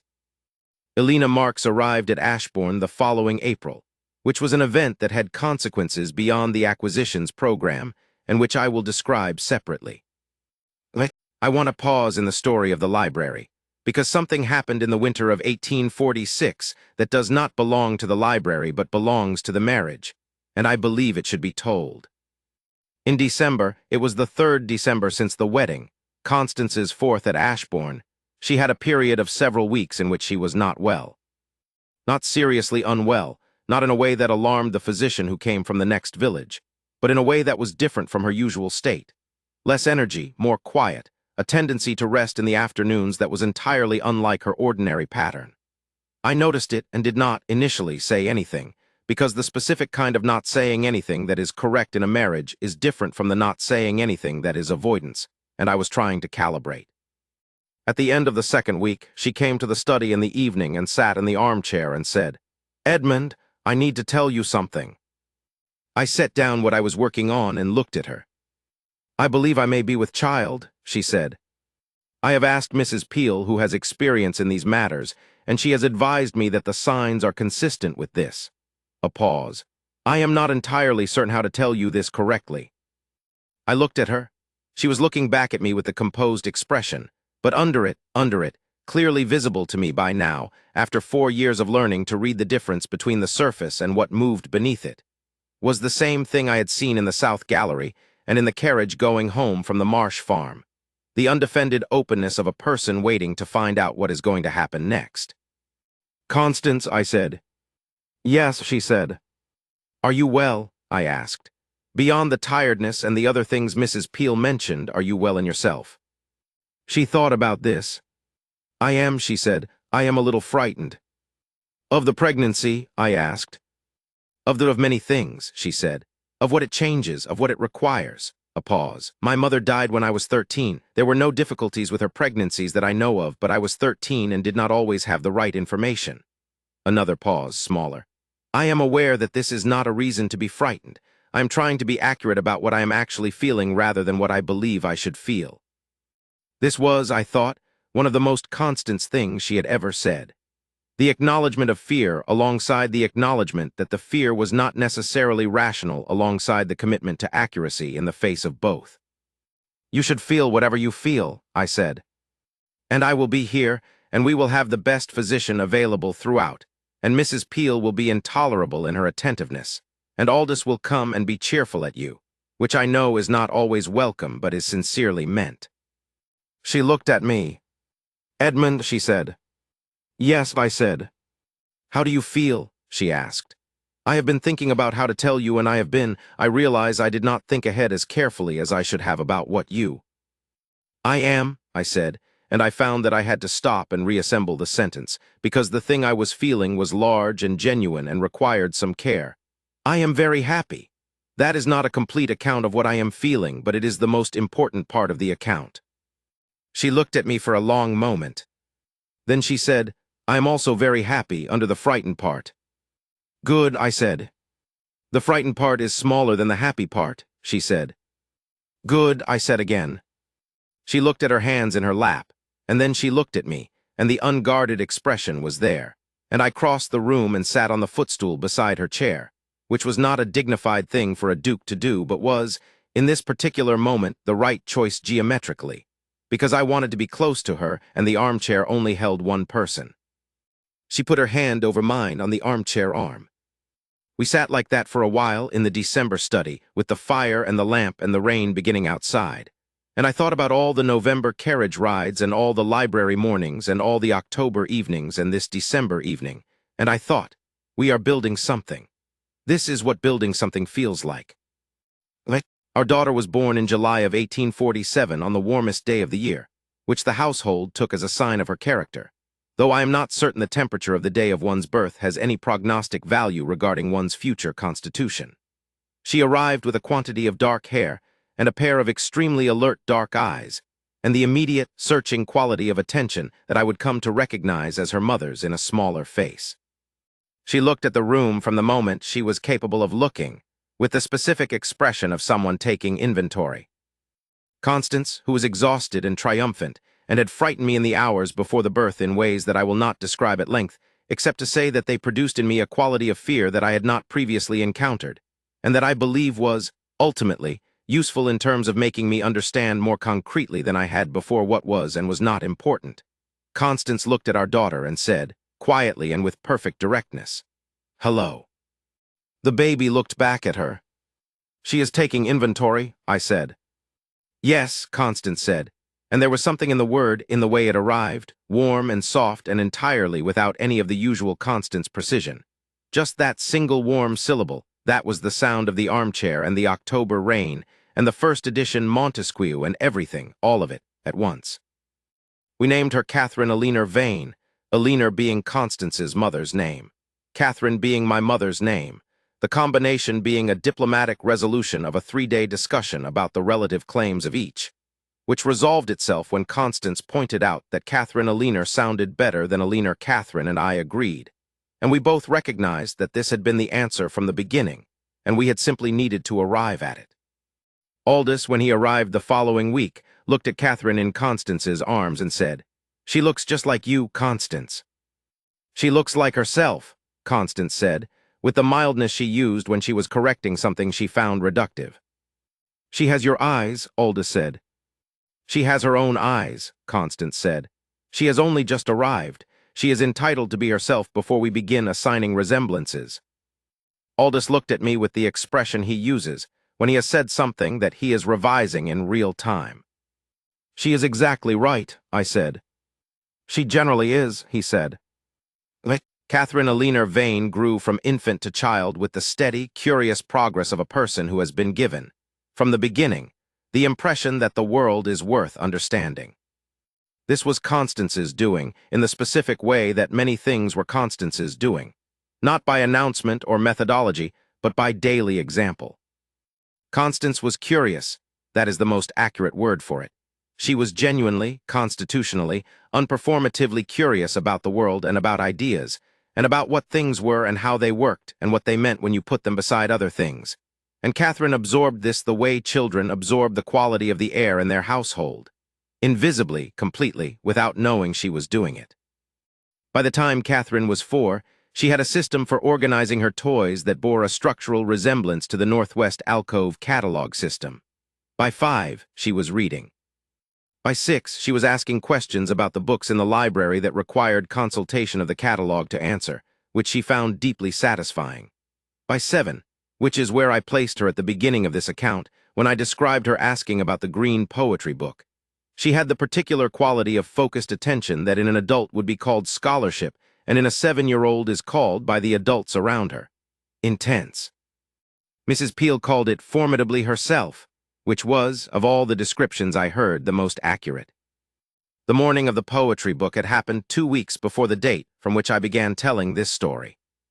I keep returning to it, not because it was unusual, but because it was usual, because it was an ordinary morning in the library with the 3 of us, and ordinary mornings in the library with the 3 of us are among the things I find most worth returning to. Catherine had found the book on the high shelf. She had been looking for a particular edition of natural history illustrations that she had seen in the catalog, and the green book had been adjacent to it, and she had been distracted, which was another thing she had inherited. She had read the handwriting in the cover with the careful attention of someone for whom handwriting is important data. "Grandmother's," she said. "Yes," Constance said. "Is it pretty?" Catherine asked about the poetry. "Very," Constance said. "In the way that precise language arranged well is pretty." "Can you read one?" Catherine asked. Constance read 3 in French slowly with the quiet voice she used for things she was taking seriously, and Catherine listened with her elbows on the library table and her chin in her hands. When Constance finished, Catherine was quiet for a moment, which was not always the case. She was, in general, a child who processed things quickly and moved on, and then she said, "What is it about?" "The first one," Constance said. "It is about the difficulty of saying the most important thing." "Why is it difficult?" Catherine asked. Constance considered this. "Because the most important things are generally the most true things," she said. "And the most true things are sometimes also the most. They take the most courage to say precisely. It is easier to say something nearly true than something completely true." Catherine thought about this. "Is that what poetry is for?" she said. "For saying the things that are hard to say precisely." "Sometimes," Constance said. "Sometimes it is for saying the precise thing in a way that is also beautiful. The two are not always the same challenge." Catherine turned this over. "Which is harder?" "Saying the precise thing," Constance said without hesitation. I was looking at the catalog proofs, or I appeared to be looking at the catalog proofs, and I was, in fact, listening with the complete attention of a man who is in the presence of something worth listening to, and I thought, this is the thing that I was not expecting in November of 1842, and that I cannot now imagine having missed. Not the library, though the library is real and ordered, and the work of years. Not the title on the publication, though I am proud of it, and she is rightly proud of it. Not even the marriage itself, which I have tried to describe as accurately as I can, and which has been the architecture of my happiness since April of 1843. This, the three of us in the library on an ordinary morning, with the French poetry and the question about what is hard to say precisely, and the answer that was entirely constant and entirely true. Elena Marks arrived at Ashbourne in April of 1847, 3 months before Catherine was born, and stayed for a fortnight, which extended to 3 weeks because she and Constance were deep in a conversation about the chemistry holdings that neither of them was willing to interrupt. She was a small woman, about 40, with the particular quality of complete unself-consciousness that belongs to people who have been so entirely absorbed in their work for so long that they have stopped allocating any significant resource to the question of how they appear. She moved through the library with the directness of someone who sees collections as problems to be understood rather than objects to be admired, and she and Constance spoke to each other from the first afternoon with the ease of two people who have found, unexpectedly, someone who speaks the same language. I watched them at dinner on the second evening. They were discussing a paper of Dr. Marks's regarding the relationship between certain mineral compounds and the treatment of respiratory illness, and Constance was asking questions that caused Dr. Marks to stop and think carefully before answering, which I recognized as the highest compliment Constance offered. And I thought about the woman in the gray gown in November of 1842 who had been offered at a creditor's gathering, and I thought, the wrong question about that evening is who rescued whom. She rescued herself long before I raised my hand. She had been rescuing herself and her sisters, and whatever she could reach, for 10 years before that November. I had provided a door that happened to open at the right moment, to a library that happened to need exactly what she could give it. And she had walked through it with her chin level and her notebook and her methodology, and she had built everything that followed.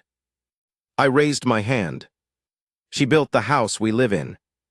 This is not a small thing to understand about one's own marriage.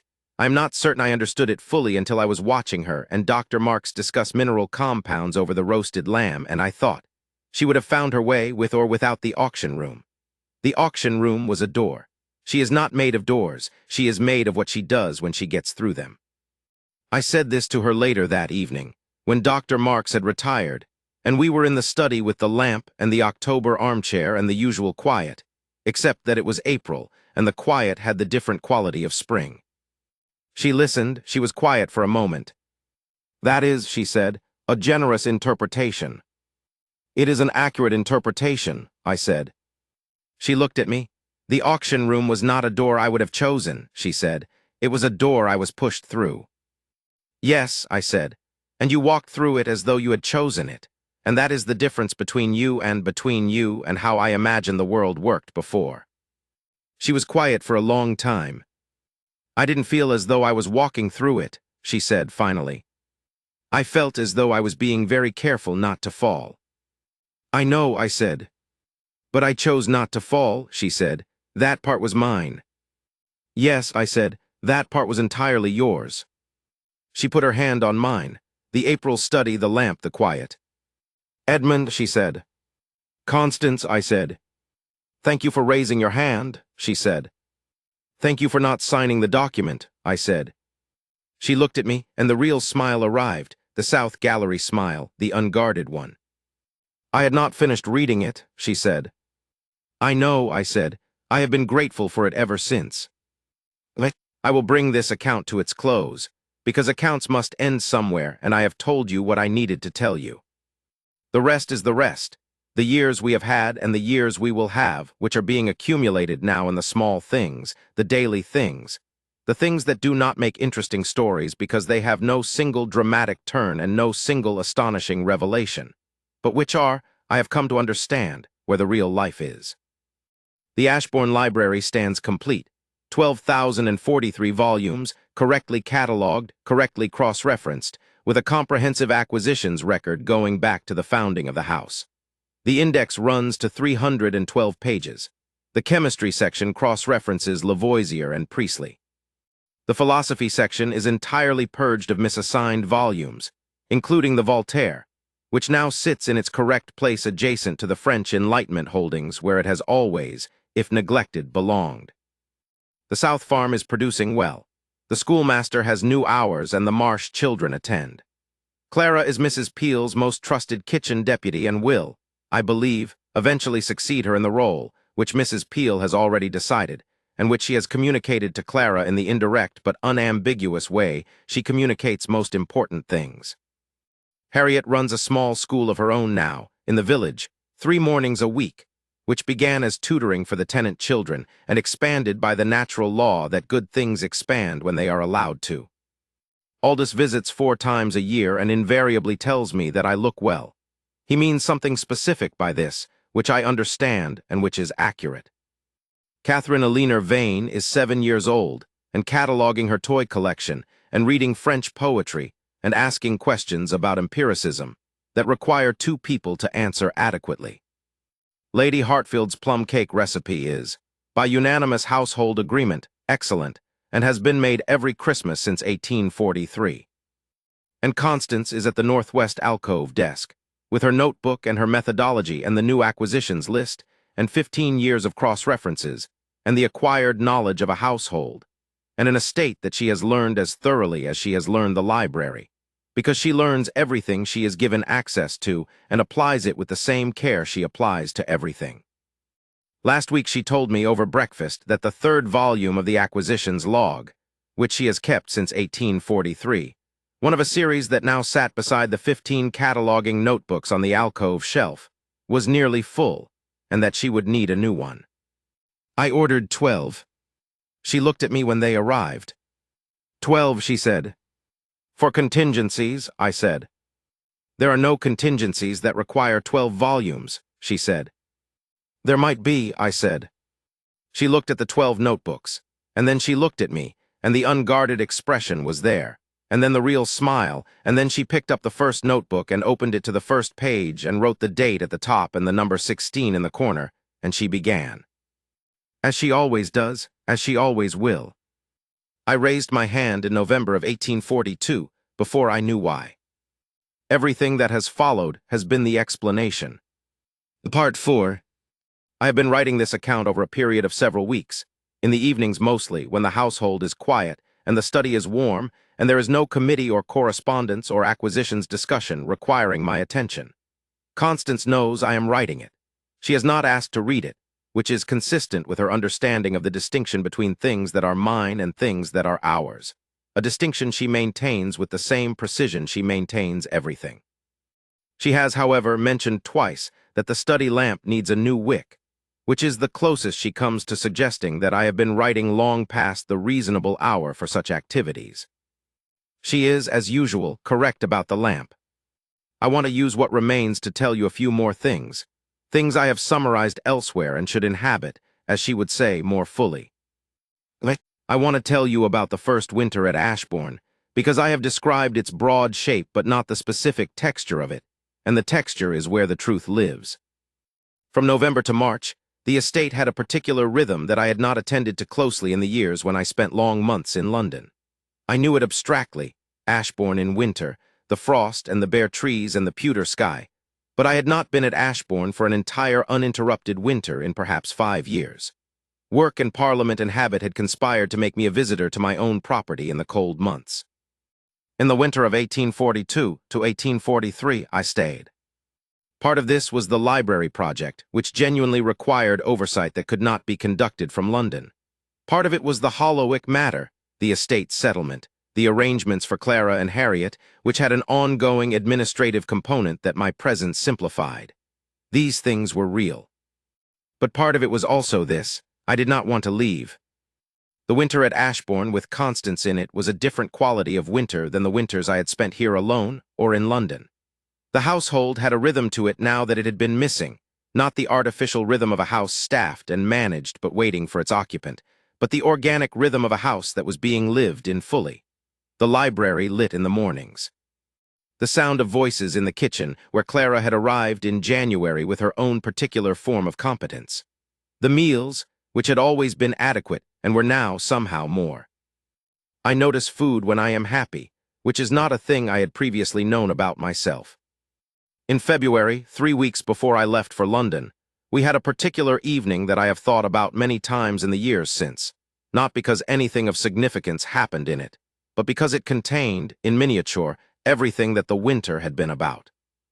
I had been in the study since the afternoon, working through a set of parliamentary committee notes that I needed to organize before I left for the season.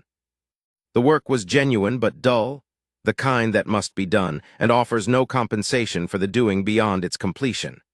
At about 8 o'clock, Mrs. Peel brought supper to the study, which was her custom when I was working late, and she mentioned as she set it down that Miss Hollowick was still in the library. "She'll need supper," I said. "I've taken it already," said Mrs. Peel, with the inflection of a woman who anticipated this question. I sat with my notes for another 40 minutes, and then I went to the library. She was at the northwest alcove desk. Always the northwest alcove desk. It had become hers entirely by that point in a way that no formal agreement had established, but that the household had collectively accepted. She had finished supper and was reading, not cataloging. The green poetry book was not in evidence that evening, but a French philosophical essay collection she had found in the February section of the catalog review.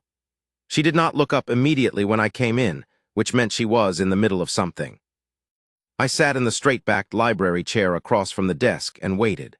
I had learned by February to wait for the natural end of her reading rather than interrupting it, which was a small act of attention that she had never explicitly acknowledged, but that had, I believed, registered. She finished the passage. She looked up. "Edmund," she said.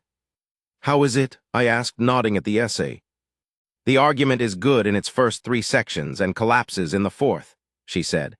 He loses the thread of his central distinction and tries to recover it with rhetoric, which does not work because the distinction itself is what needs the work." "What is the distinction?" I asked. She explained it. The essay was attempting to separate 2 different kinds of knowledge, the knowledge of individual things and the knowledge of principles, and was arguing that these were not merely different in degree, but fundamentally different in kind. The first 3 sections made the case well, she said, with specific examples drawn from natural philosophy that were both accurate and illuminating. The 4th section, where he attempted to derive practical implications from this distinction, fell apart because he had not been precise enough in the first 3 sections about what he meant by individual things, and the ambiguity in his definition opened into a gap that the practical examples fell through. "You could fix it," I said. She looked at me. "The gap in the definition," I said. "You could write the correction." A pause. "That would require writing to the journal," she said. "I believe journals accept correspondence from readers," I said, "including, presumably, readers who have identified definitional gaps." She was quiet for a moment, and I watched something move across her face, the considering expression, the one that followed the question of whether a thing was possible with the separate question of whether it was worth the attempt. "The journal is the Transactions of the London Philosophical Society," she said. "They have not, as far as I know, published correspondence from women." "That is different from not accepting it," I said. Another pause. "The correction is 4 paragraphs, she said, "perhaps 5. "Then write them," I said. She looked at me, the lamp, the French essay collection open on the desk. "You think it would be received?" she said. Not skeptically, she was genuinely asking, because she valued my assessment of this specific kind of thing, which was the institutional landscape of learned societies and their reception of unusual contributions. "I think the correction is correct," I said, "and I think that whether it is received in this instance is less important than whether it is written. Written things can be sent more than once." She was quiet. "Write it," I said. "I would very much like to read it when you have." She turned back to the essay. The 5 paragraphs took her 3 evenings. She gave them to me on the 4th evening without any preface. She simply set 4 closely written pages beside my hand at the supper table, and I read them that evening in the study, and they were, as I had suspected they would be, entirely correct and elegantly constructed. The gap in the essayist's original definition, identified precisely, the repair proposed in 2 stages, the implications for the 4th section's argument demonstrated with the kind of specific example that showed exactly where the original argument had gone wrong and how the repaired version resolved it. I said so the next morning with specificity. She listened without interrupting, which was her custom when she was receiving an assessment she was taking seriously. "The second paragraph," she said when I had finished. "Is it too long?" "No," I said. "The second paragraph is the heart of it. It should be as long as it needs to be."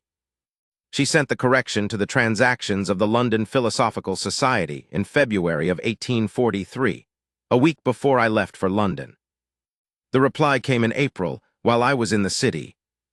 Mrs. Peel wrote to tell me about it, which was not entirely usual. She generally reserved letters to me for matters of household emergency, and so I opened the letter with more attention than I might otherwise have brought to correspondence from Ashbourne, and I read, "Miss Hollowick's correction of the Latchman S. has been accepted for publication in the June issue of the Transactions. She is composed about this, but I am not.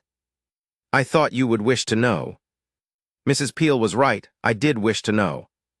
I wrote back that same afternoon, to Constance, not to Mrs. Peel, a letter of 4 paragraphs that said, among other things, that I was very glad, and that I had known the correction would be received, and that I hoped this was the first of many. I signed it Edmund, which I had been doing in letters since January, and I enclosed, because I had passed a bookseller that morning and a particular volume had been in the window, a small book of French verse that was not the same as my mother's collection, but was, the bookseller had confirmed, first rate. She wrote back in 3 paragraphs, which was short for Constance, but which was, I later understood, because she had written several longer versions and discarded them as insufficient to what she was trying to say, and had arrived at 3 paragraphs that were precise. The first paragraph acknowledged the book and thanked me correctly. The second paragraph noted that the Transactions had asked whether she had any further corrections or contributions to submit, which she took as a positive sign. The third paragraph said, "I find that I am looking forward to April being over," which was, in Constance's register, precisely what it was. I want to tell you one more thing, and then I will stop, because accounts have to stop somewhere, and I have been approaching the point at which adding more would not improve what has already been said. In the autumn of 1849, 6 years after the wedding, 7 years after the auction, the Ashbourne Library was used for the first time for a gathering that was not a dinner and not an estate matter but a small scholarly convening. 5 natural philosophers and 2 physicians, one of them Elena Marx, who came to Ashbourne for 3 days to discuss a question of methodology in the relationship between chemistry and medicine that Constance and Elena had been corresponding about for 2 years, and that had, in the view of both of them, reached the point where it needed to be discussed in person. I was not a participant in the discussions. I sat in the study and worked through my own correspondence and went to the library twice a day to ensure that tea was available and that no one needed anything, which was the most useful thing I could contribute. The discussions were conducted with an intensity that had cleared the library of all casual visitors. The cataloging assistant had been given 3 days' leave.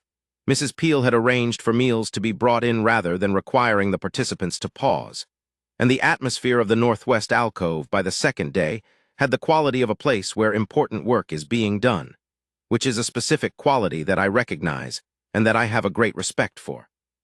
On the evening of the third day, after the participants had retired and Constance and I were alone in the library, the first time in 3 days that the library had been only us, she sat at the northwest alcove desk with her notes from the convening and was quiet for a long time. I sat in the armchair. I waited. "We have agreed on a research direction," she said finally. "Good," I said. "It will take 3 years," she said, "possibly 4. "All right," I said. "It will require access to chemical specimens and laboratory space," she said. "The library has no laboratory." I looked at her. A pause. "The conservatory," I said. The Ashbourne Conservatory was a large, light-filled room off the east wing that had been used, in my grandmother's time, for an impressive botanical collection that had since declined into a few tenacious ferns and some very determined climbing plants. I had been meaning to decide what to do with it for several years. Constance looked at me. "The conservatory," she said. "It has the light," I said, "and the drainage is already in place from the botanical collection. Fenwick will know what equipment costs." "Edmund," she said. "It would require some structural work," I said, To adapt it properly, probably 2 or 3 months, I'll speak to the land agent." She was looking at me with the expression that had no frame around it. "A laboratory," she said. "A laboratory," I said. "For the 3-year research direction." A long silence. "You," she said, and then she stopped, and she looked at her hands on the desk, and then she looked at me, and the expression on her face was the South Gallery one and the Montesquieu one and the April Church Path one and the October Armchair one, all of them at once, and she said, "Edmund, you are—" She stopped again. "I know," I said, "parliamentary speeches." She laughed, a real, full, unguarded laugh that arrived without any management or composure, the rare kind, the kind I had heard perhaps a dozen times in 7 years, and that I had come to regard as among the most extraordinary things in my experience. "Yes," she said, "that too." The conservatory became a laboratory. The conversion took 3 months and 1 week, which was slightly over the estimate but within what Fenwick called acceptable variance. The research took 4 years, one more than the original estimate, and produced 2 papers published in the Transactions under the names Marks and Vane, in that order which Constance had insisted on, and Alina had agreed to with the specific satisfaction of a woman who knew exactly why the order mattered. The papers were well received. This is an understatement. They were received with a quality of attention that, in the language of learned societies, constituted recognition of significance, and they produced correspondence from scholars in England and France, and, in one remarkable instance, from a mathematician in Vienna who had been working on an adjacent problem, and who wrote to say that the second paper had resolved a question he had been unable to resolve for 6 years. Constance read this letter over breakfast with the composed expression. "Well," I said. "He is describing a different formulation of the same problem," she said. "His approach has the advantage of generality. Ours has the advantage of specificity. They are not in conflict." "Should you write to him?" I asked. "I already have," she said. She had written, apparently, the previous evening, while I was working in the study, in one of the latter notebooks from the series of 12. I looked at her across the breakfast table. "You are," I said, you are the most consistently surprising person I have ever encountered." "That is," she said, "because you have not been paying sufficient attention to the rate at which things move, in general. The world is very full of surprising things if you look." "I am looking," I said. She looked back at me. "I know," she said, and there was something in it that was everything, every morning in the library and every evening in the study, and every October armchair and every lamp that needed a new wick, all of it in 2 words. "I know."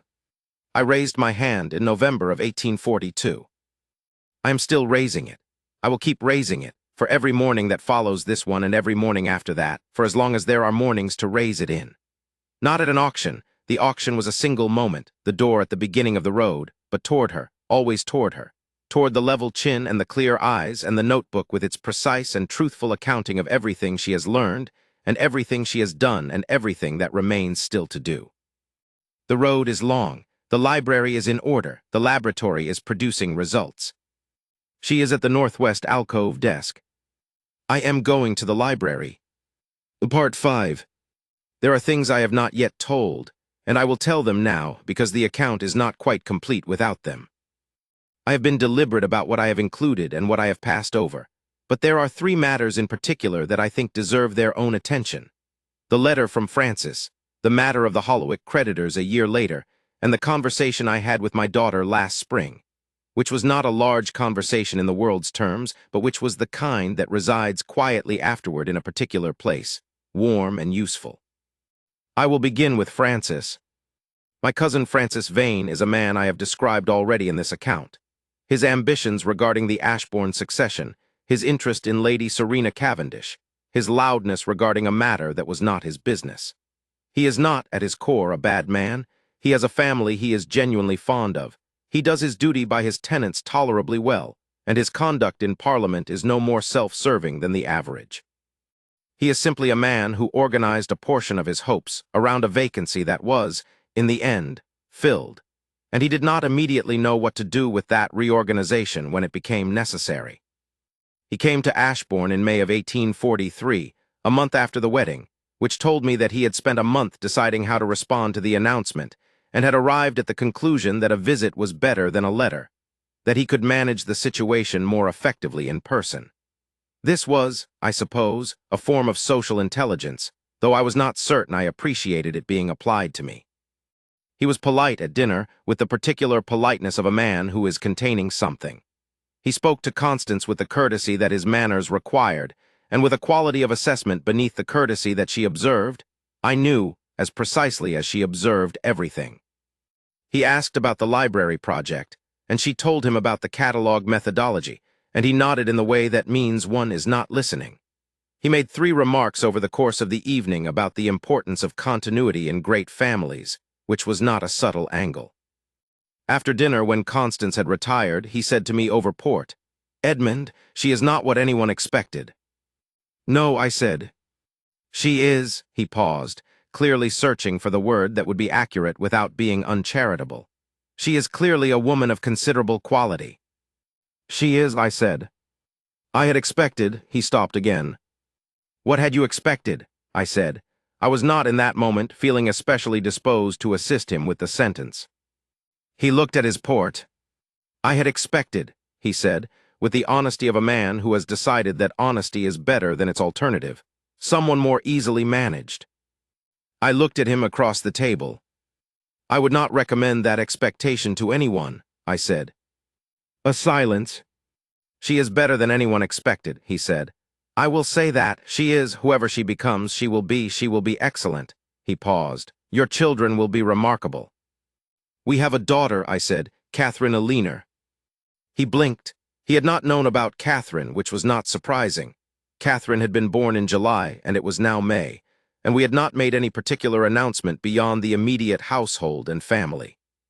We had, in fact, been rather inclined to simply have our daughter, without reference to the external world's opinions about it. "A daughter," he said. "Yes," I said. He was quiet. "I should very much like to meet her," he said. I considered him across the table, this man who had organized his hopes around a vacancy, who had made inquiries that I found distasteful, who was in other respects a person I had known my whole life, and who had, in this moment, the look of a man setting down something he had been carrying for a long time. "She is asleep," I said. "You may meet her in the morning." He met Catherine in the morning. She was 2 years old at this point.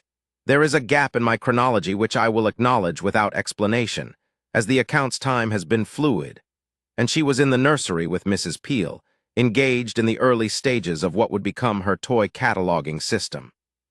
She looked at Francis with the inventory expression, and then went back to her work, which he told me afterward was the most effectively dismissive reception he had received in 30 years of social life, and which he said with a laugh that was, for the first time in the conversation, entirely genuine. "She has her mother's efficiency," he said. "She has her own efficiency," I said, "which is similar." He looked at me. "Edmund," he said, "you are happy." "Yes," I said. "I am glad," he said. And then, with the slightly grudging precision of a man who has reached a conclusion he did not initially expect, "I am genuinely glad." I believed him. We shook hands in the foyer, and he took his carriage back to his own estate, and the matter of the succession was not discussed again between us for several years, by which time the landscape had changed in ways that made it less pressing. The matter of the Hollowick creditors is less pleasant to tell, and I will tell it briefly. In the spring of 1844, almost a year and a half after the auction, Grost, the man who had managed the Hollowick creditors' gathering, appeared in the county on a matter related to a secondary property of the estate that had been in litigation since the original settlement. He appeared in connection with a legal proceeding in which several of the original creditors were still involved, and his presence was accompanied by a renewed circulation of the details of the November gathering, which had never been entirely forgotten in the county, but which had, for the most part, been absorbed into the general understanding of things.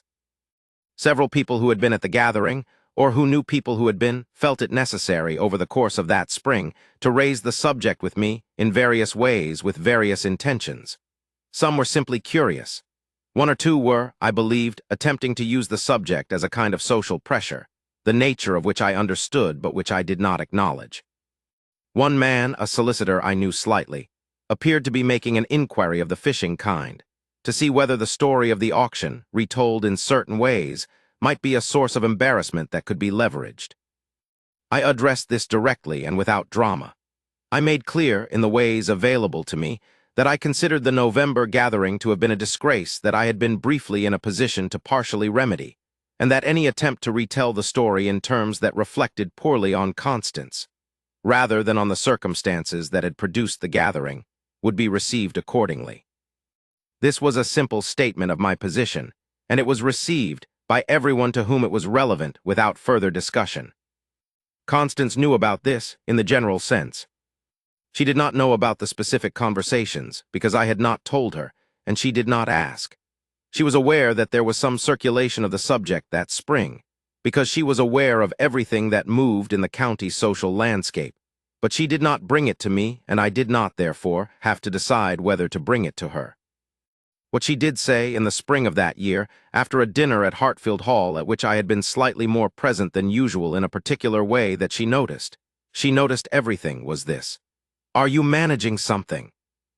"Yes," I said. "Does it require my attention?" she asked. "No," I said. "Then I will trust your management," she said, "unless that changes." It did not change.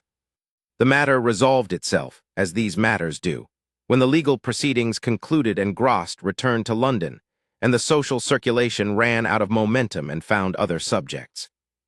But I remember the exchange, because it was one of the clearest expressions of the specific nature of our partnership that I can recall.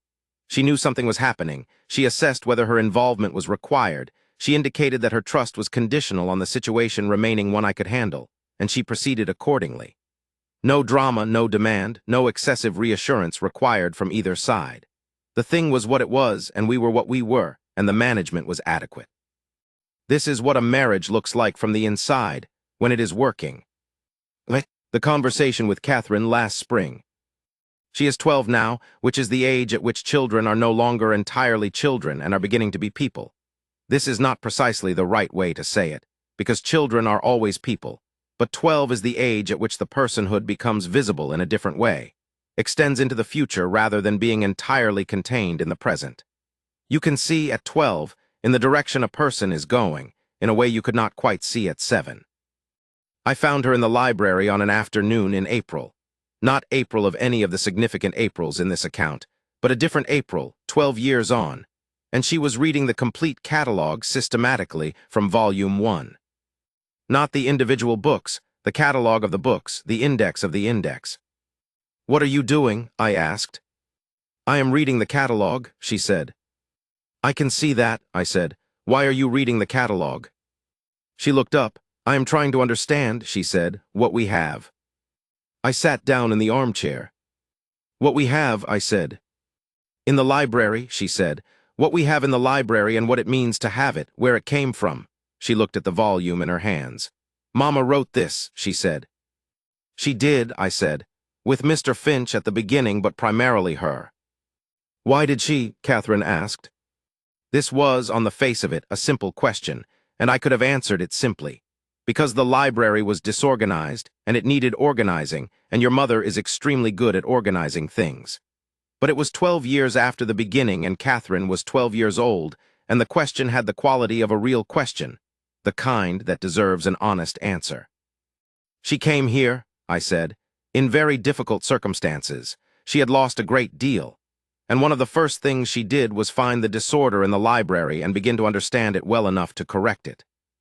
I think I have thought about this a number of times, that the catalogue was a way of making order out of something that was disordered, and that was useful to her, because the larger circumstances were not things she could order." I paused. "But also it needed doing, and she is the person who could do it." Catherine looked at the catalogue. "She catalogued her life," Catherine said. I looked at her. "She catalogued her life," she said again, looking at the volume. "And the catalogue is the library, and the library is the house, and the house is—" She stopped. "Yes," I said. "Is she happy?" Catherine asked. I thought about this, not because I did not know the answer, but because the question deserved its full attention. "Yes," I said, "I believe she is.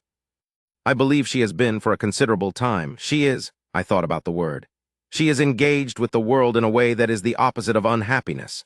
She has things she cares about and she works at them, and she has people she loves and I stopped. You should ask her, I said. She will tell you accurately, she always does. Catherine closed the first volume of the catalogue. Papa, she said. Yes, I said. She told me, Catherine said, that the most important thing she has learned about being happy is that you have to decide when difficult things happen, what you are going to keep from them. Not what you are going to escape, but what you are going to keep. Because the difficult things give you things if you let them, and the question is what you decide to take. I was quiet. She told you that, I said. Last week, Catherine said, I asked her about grandfather, about what it was like when she paused, when things were difficult. What did she say? I asked. She said it was very difficult, Catherine said. She said it was frightening and exhausting and that she did not know for a long time how it would resolve. And then she said the thing about deciding what to keep. She paused. She said she kept her sisters and her mind and the habit of reading things carefully before she signed them. I sat with this. And coming here? I asked. She said that coming here was something that happened, Catherine said. And that what she decided to keep from it was you. I looked at my daughter across the armchair. She was 12 years old and she had read the catalogue of the catalogue and asked her mother what it was like when things were difficult. And she was sitting in the northwest alcove library chair with an expression that was half Constance and half herself, and entirely worthy of both. Papa, she said, do you know what she kept from you? I believe so, I said. She said, Catherine said, that she kept the writing desk. I looked at her. The one in the alcove, she said. She said you moved it the afternoon she asked, and she decided that day that you were a man who listened to what was actually needed rather than what was convenient, and that she was going to keep that. A pause. She said it was the first thing she decided to keep. I sat in the armchair for a long moment. Then I said, I'm glad I moved the desk. She says you are consistently underestimating the things you do, Catherine said, with the precision of someone reporting accurately from a source she respects. That is, I said, possibly true. Catherine stood up. She put the first volume of the catalogue back on the shelf, in its correct place, with the deliberate care of someone who has learned that things go where they go for reasons. I'm going to find Mama, she said. Tell her dinner is at 7, I said. I know, she said. She went. I sat in the armchair for a while longer, in the library that was in order, 12,043 volumes, correctly filed, correctly cross-referenced, with the northwest alcove desk in its alcove and the green poetry book on its shelf, and all 15 cataloging notebooks beside the 12 new ones in their row. And I thought about November of 1842, which is where this account began, and about this April afternoon, which is where it is ending. What a distance! What a distance and what a country covered in the years between. I raised my hand at an auction because a woman walked into a room with her chin level, and I could not do otherwise. I moved a writing desk because it was needed. I came back early from London because I was needed there even less than I had thought. These are not heroic acts. They are not the gestures of a man in a story. They are the acts of a man who was paying attention, or beginning to pay attention, or who had found something worth paying attention to and was therefore paying it for the first time with any real consistency. She told our daughter that she decided to keep me. I decided in November of 1842 to raise my hand. We have been keeping each other ever since. The library is in order. The lamp needs a new wick. I am going to find Constance. Coda. This account was written in the autumn of 1855, which makes it 13 years after the beginning. I have read it back, which is a thing I do not generally do with things I have written. I prefer, as I have said, to write and file and move on. And I find that it is true in the way that matters, which is not in every specific detail, but in the overall shape of the thing. Some of the conversations I have reconstructed from what I remember rather than from what was said precisely. Some of the sequence of events has been smoothed, one or two things placed slightly out of their strict chronological order, because the emotional truth of the order mattered more to me than the calendrical accuracy. Constance would, if she read this, identify these places immediately and note them, probably in pencil in the margin, which is what she does with text she is reading carefully. She has not read it, as I said, She may, one day. I would not object to her reading it, which is different from her reading it now while I am still in the process of deciding what I think about the account's accuracy. The thing I find, reading it back, is that I have told it as a story about what happened, the auction, the anteroom, the carriage, the library, the proposal, the wedding, the years, without entirely succeeding in telling it as a story about what it felt like, which is a different thing. The feeling of it is harder to describe because it is distributed, as all the most real things are. Not in the large moments, not in November or April or July or the South Gallery in February, but in the space between those moments, in the ordinary morning in the library and the ordinary evening in the study, and the dinner at which I noticed the food because I was happy, and the autumn rain and the writing desk. The feeling of it is this: I came home. I did not know before 1842 that I had not been at home. I had been at Ashbourne for 37 years, more or less, between the school and the Parliament and the London seasons, and I had found it adequate, comfortable, mine. I had not known that mine and home are different things, that a house can belong to you without being the place you are most entirely yourself. After November of 1842, I knew. The house has not changed substantially. The library is better. The South Farm produces well. The laboratory exists where the conservatory was. The household has the rhythm I described, the organic rhythm of a house that is fully lived in. These are changes. But the change I mean is not to the house. It is to me, to the specific quality of presence I bring to being in it. I am at Ashbourne differently than I was. I am in my own life differently than I was. I pay attention differently, to what is needed, to what is working, to what is being built across the accumulation of ordinary days. She gave me this. Not by instruction. She did not set out to teach me anything, and would in any case be a poor candidate for an approach that involved telling other people what to do. But by example, by being herself with such consistency and clarity that I had, over 13 years, learned to see things I had previously overlooked. The string on the finger, the district of a distinction between Lavoisier and Priestley, the writing desk, the warm water for the Marsh child, the way she reads a document to the end before she signs it. The way she keeps things. I have been practicing this in my own way for 13 years. I am better at it than I was. I am not as good as she is, which is acceptable. One does not marry a person in order to replicate them. One marries them in order to be changed by them in the ways that one needs to be changed. I needed, more than most things, to learn to notice the small things. She needed, I think, to have a house in which noticing was welcomed and used rather than simply contained within herself. We have given each other what was needed. This is, I believe, the working definition of the thing. One last thing, and then I am done with this account. Last week, Constance found something in the library that she had not found before. This is, in itself, unusual. After 13 years of working through the holdings, the surprises have become rare. But the library is old, and old libraries have their secrets, and this was one that had been there since before either of us. She was in the South Gallery, doing a secondary check on the natural history section for a cross-reference she was adding to the catalog index, and she found, behind a set of early botanical volumes that had not been disturbed in perhaps 20 years, a small box. The box was locked, the key was not with it. She brought the box to the study and set it on my desk without a word, which was her way of presenting me with a problem. I looked at the box. It was old. The wood was very dry, the lock old-fashioned, the style consistent with the late 17th or early 18th century. "Do we have a key?" I said. "Not that I have found," she said. "The estate locksmith may know of one." I sent for the locksmith the next morning. He took one look at the box and produced a key from his own collection of old keys, a ring of perhaps 40, for locks of various periods, and tried 3 before the 4th opened the box. Inside was a bundle of letters, tied with a ribbon that had been red and had faded to a pale rust. The letters were old, the paper had the particular fragility of great age, and they were in a hand I did not recognize, written in Latin. Constance stood beside me as I looked at them. She took the top letter from the bundle and read the first paragraph. "17th century," she said. "The Latin is mid-century, perhaps 1650 to 1680.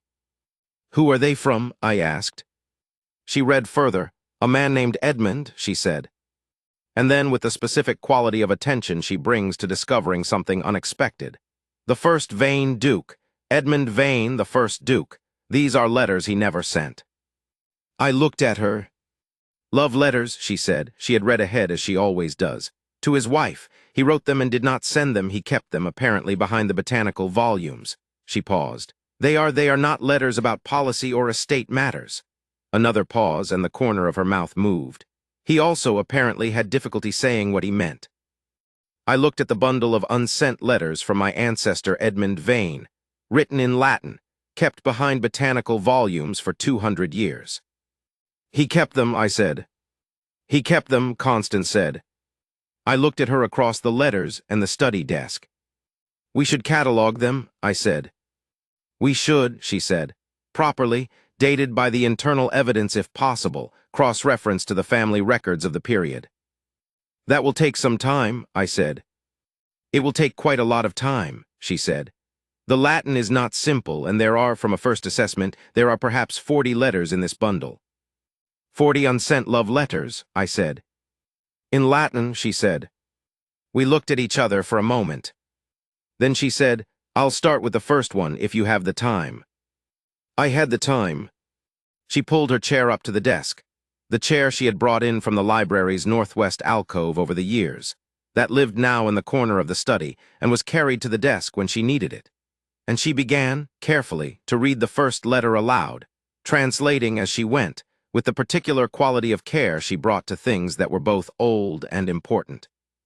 The first Duke Edmund, it turned out, had loved his wife in the way that intelligent men love women who are their equal, with a completeness that exceeded his ability to articulate, and with the repeated discovery that every time he tried to write down what he felt, the writing was inadequate to the feeling, and so the letters stayed unsent.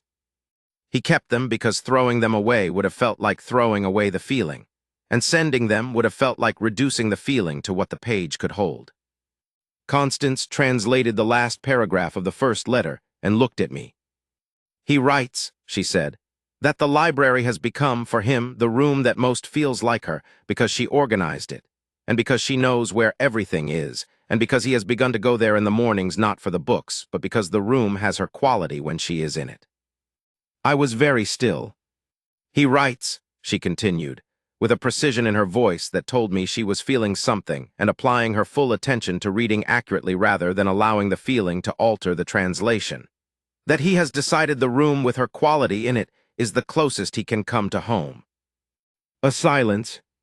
He wrote this, I said, in approximately 1660. Approximately, she said. And never sent it. Never sent it, she said. We sat in the study with the letters and the study lamp and the autumn afternoon outside, and I thought about all the things I have told in this account and the 200 years of letters that had not been told, and I thought about the library in the morning with its particular quality, and I thought about the feeling I described as coming home. The first Edmund Vane had it too. He could not say it, so he wrote it in Latin and kept it in a box. I have managed, being a man of modest gifts and considerable practice, to say at least part of it, which is an improvement of some kind. Constance set the first letter carefully back on the top of the bundle. We should have them preserved properly, she said. Acid-free materials. I'll write to the archivist at the British Museum. They will know the right approach for paper of this age. Yes, I said. And we should continue the translation, she said, if you are willing. I am very willing, I said. Good, she said. Then we have something to do this winter. She stood up with the letter bundle, handling it with the precise care of someone who knows what old things require, and she carried it to the shelf where she kept things that were currently in active use, and she filed it with the same attention she gave to everything that mattered.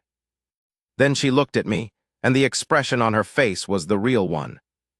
Edmund, she said. Yes, I said. The lamp, she said.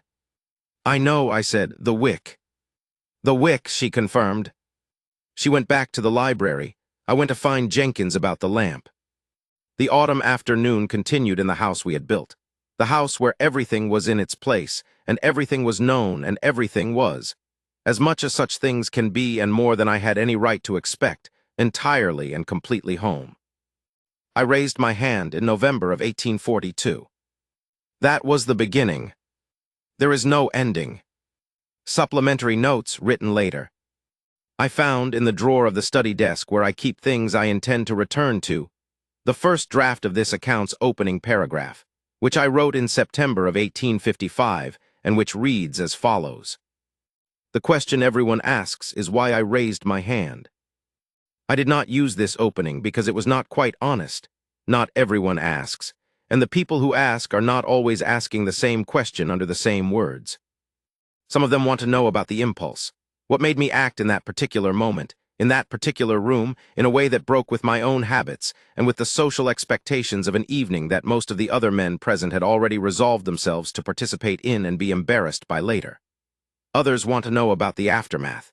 Having acted, what I then did, whether the thing I had done in impulsive charity became something more considered, and when.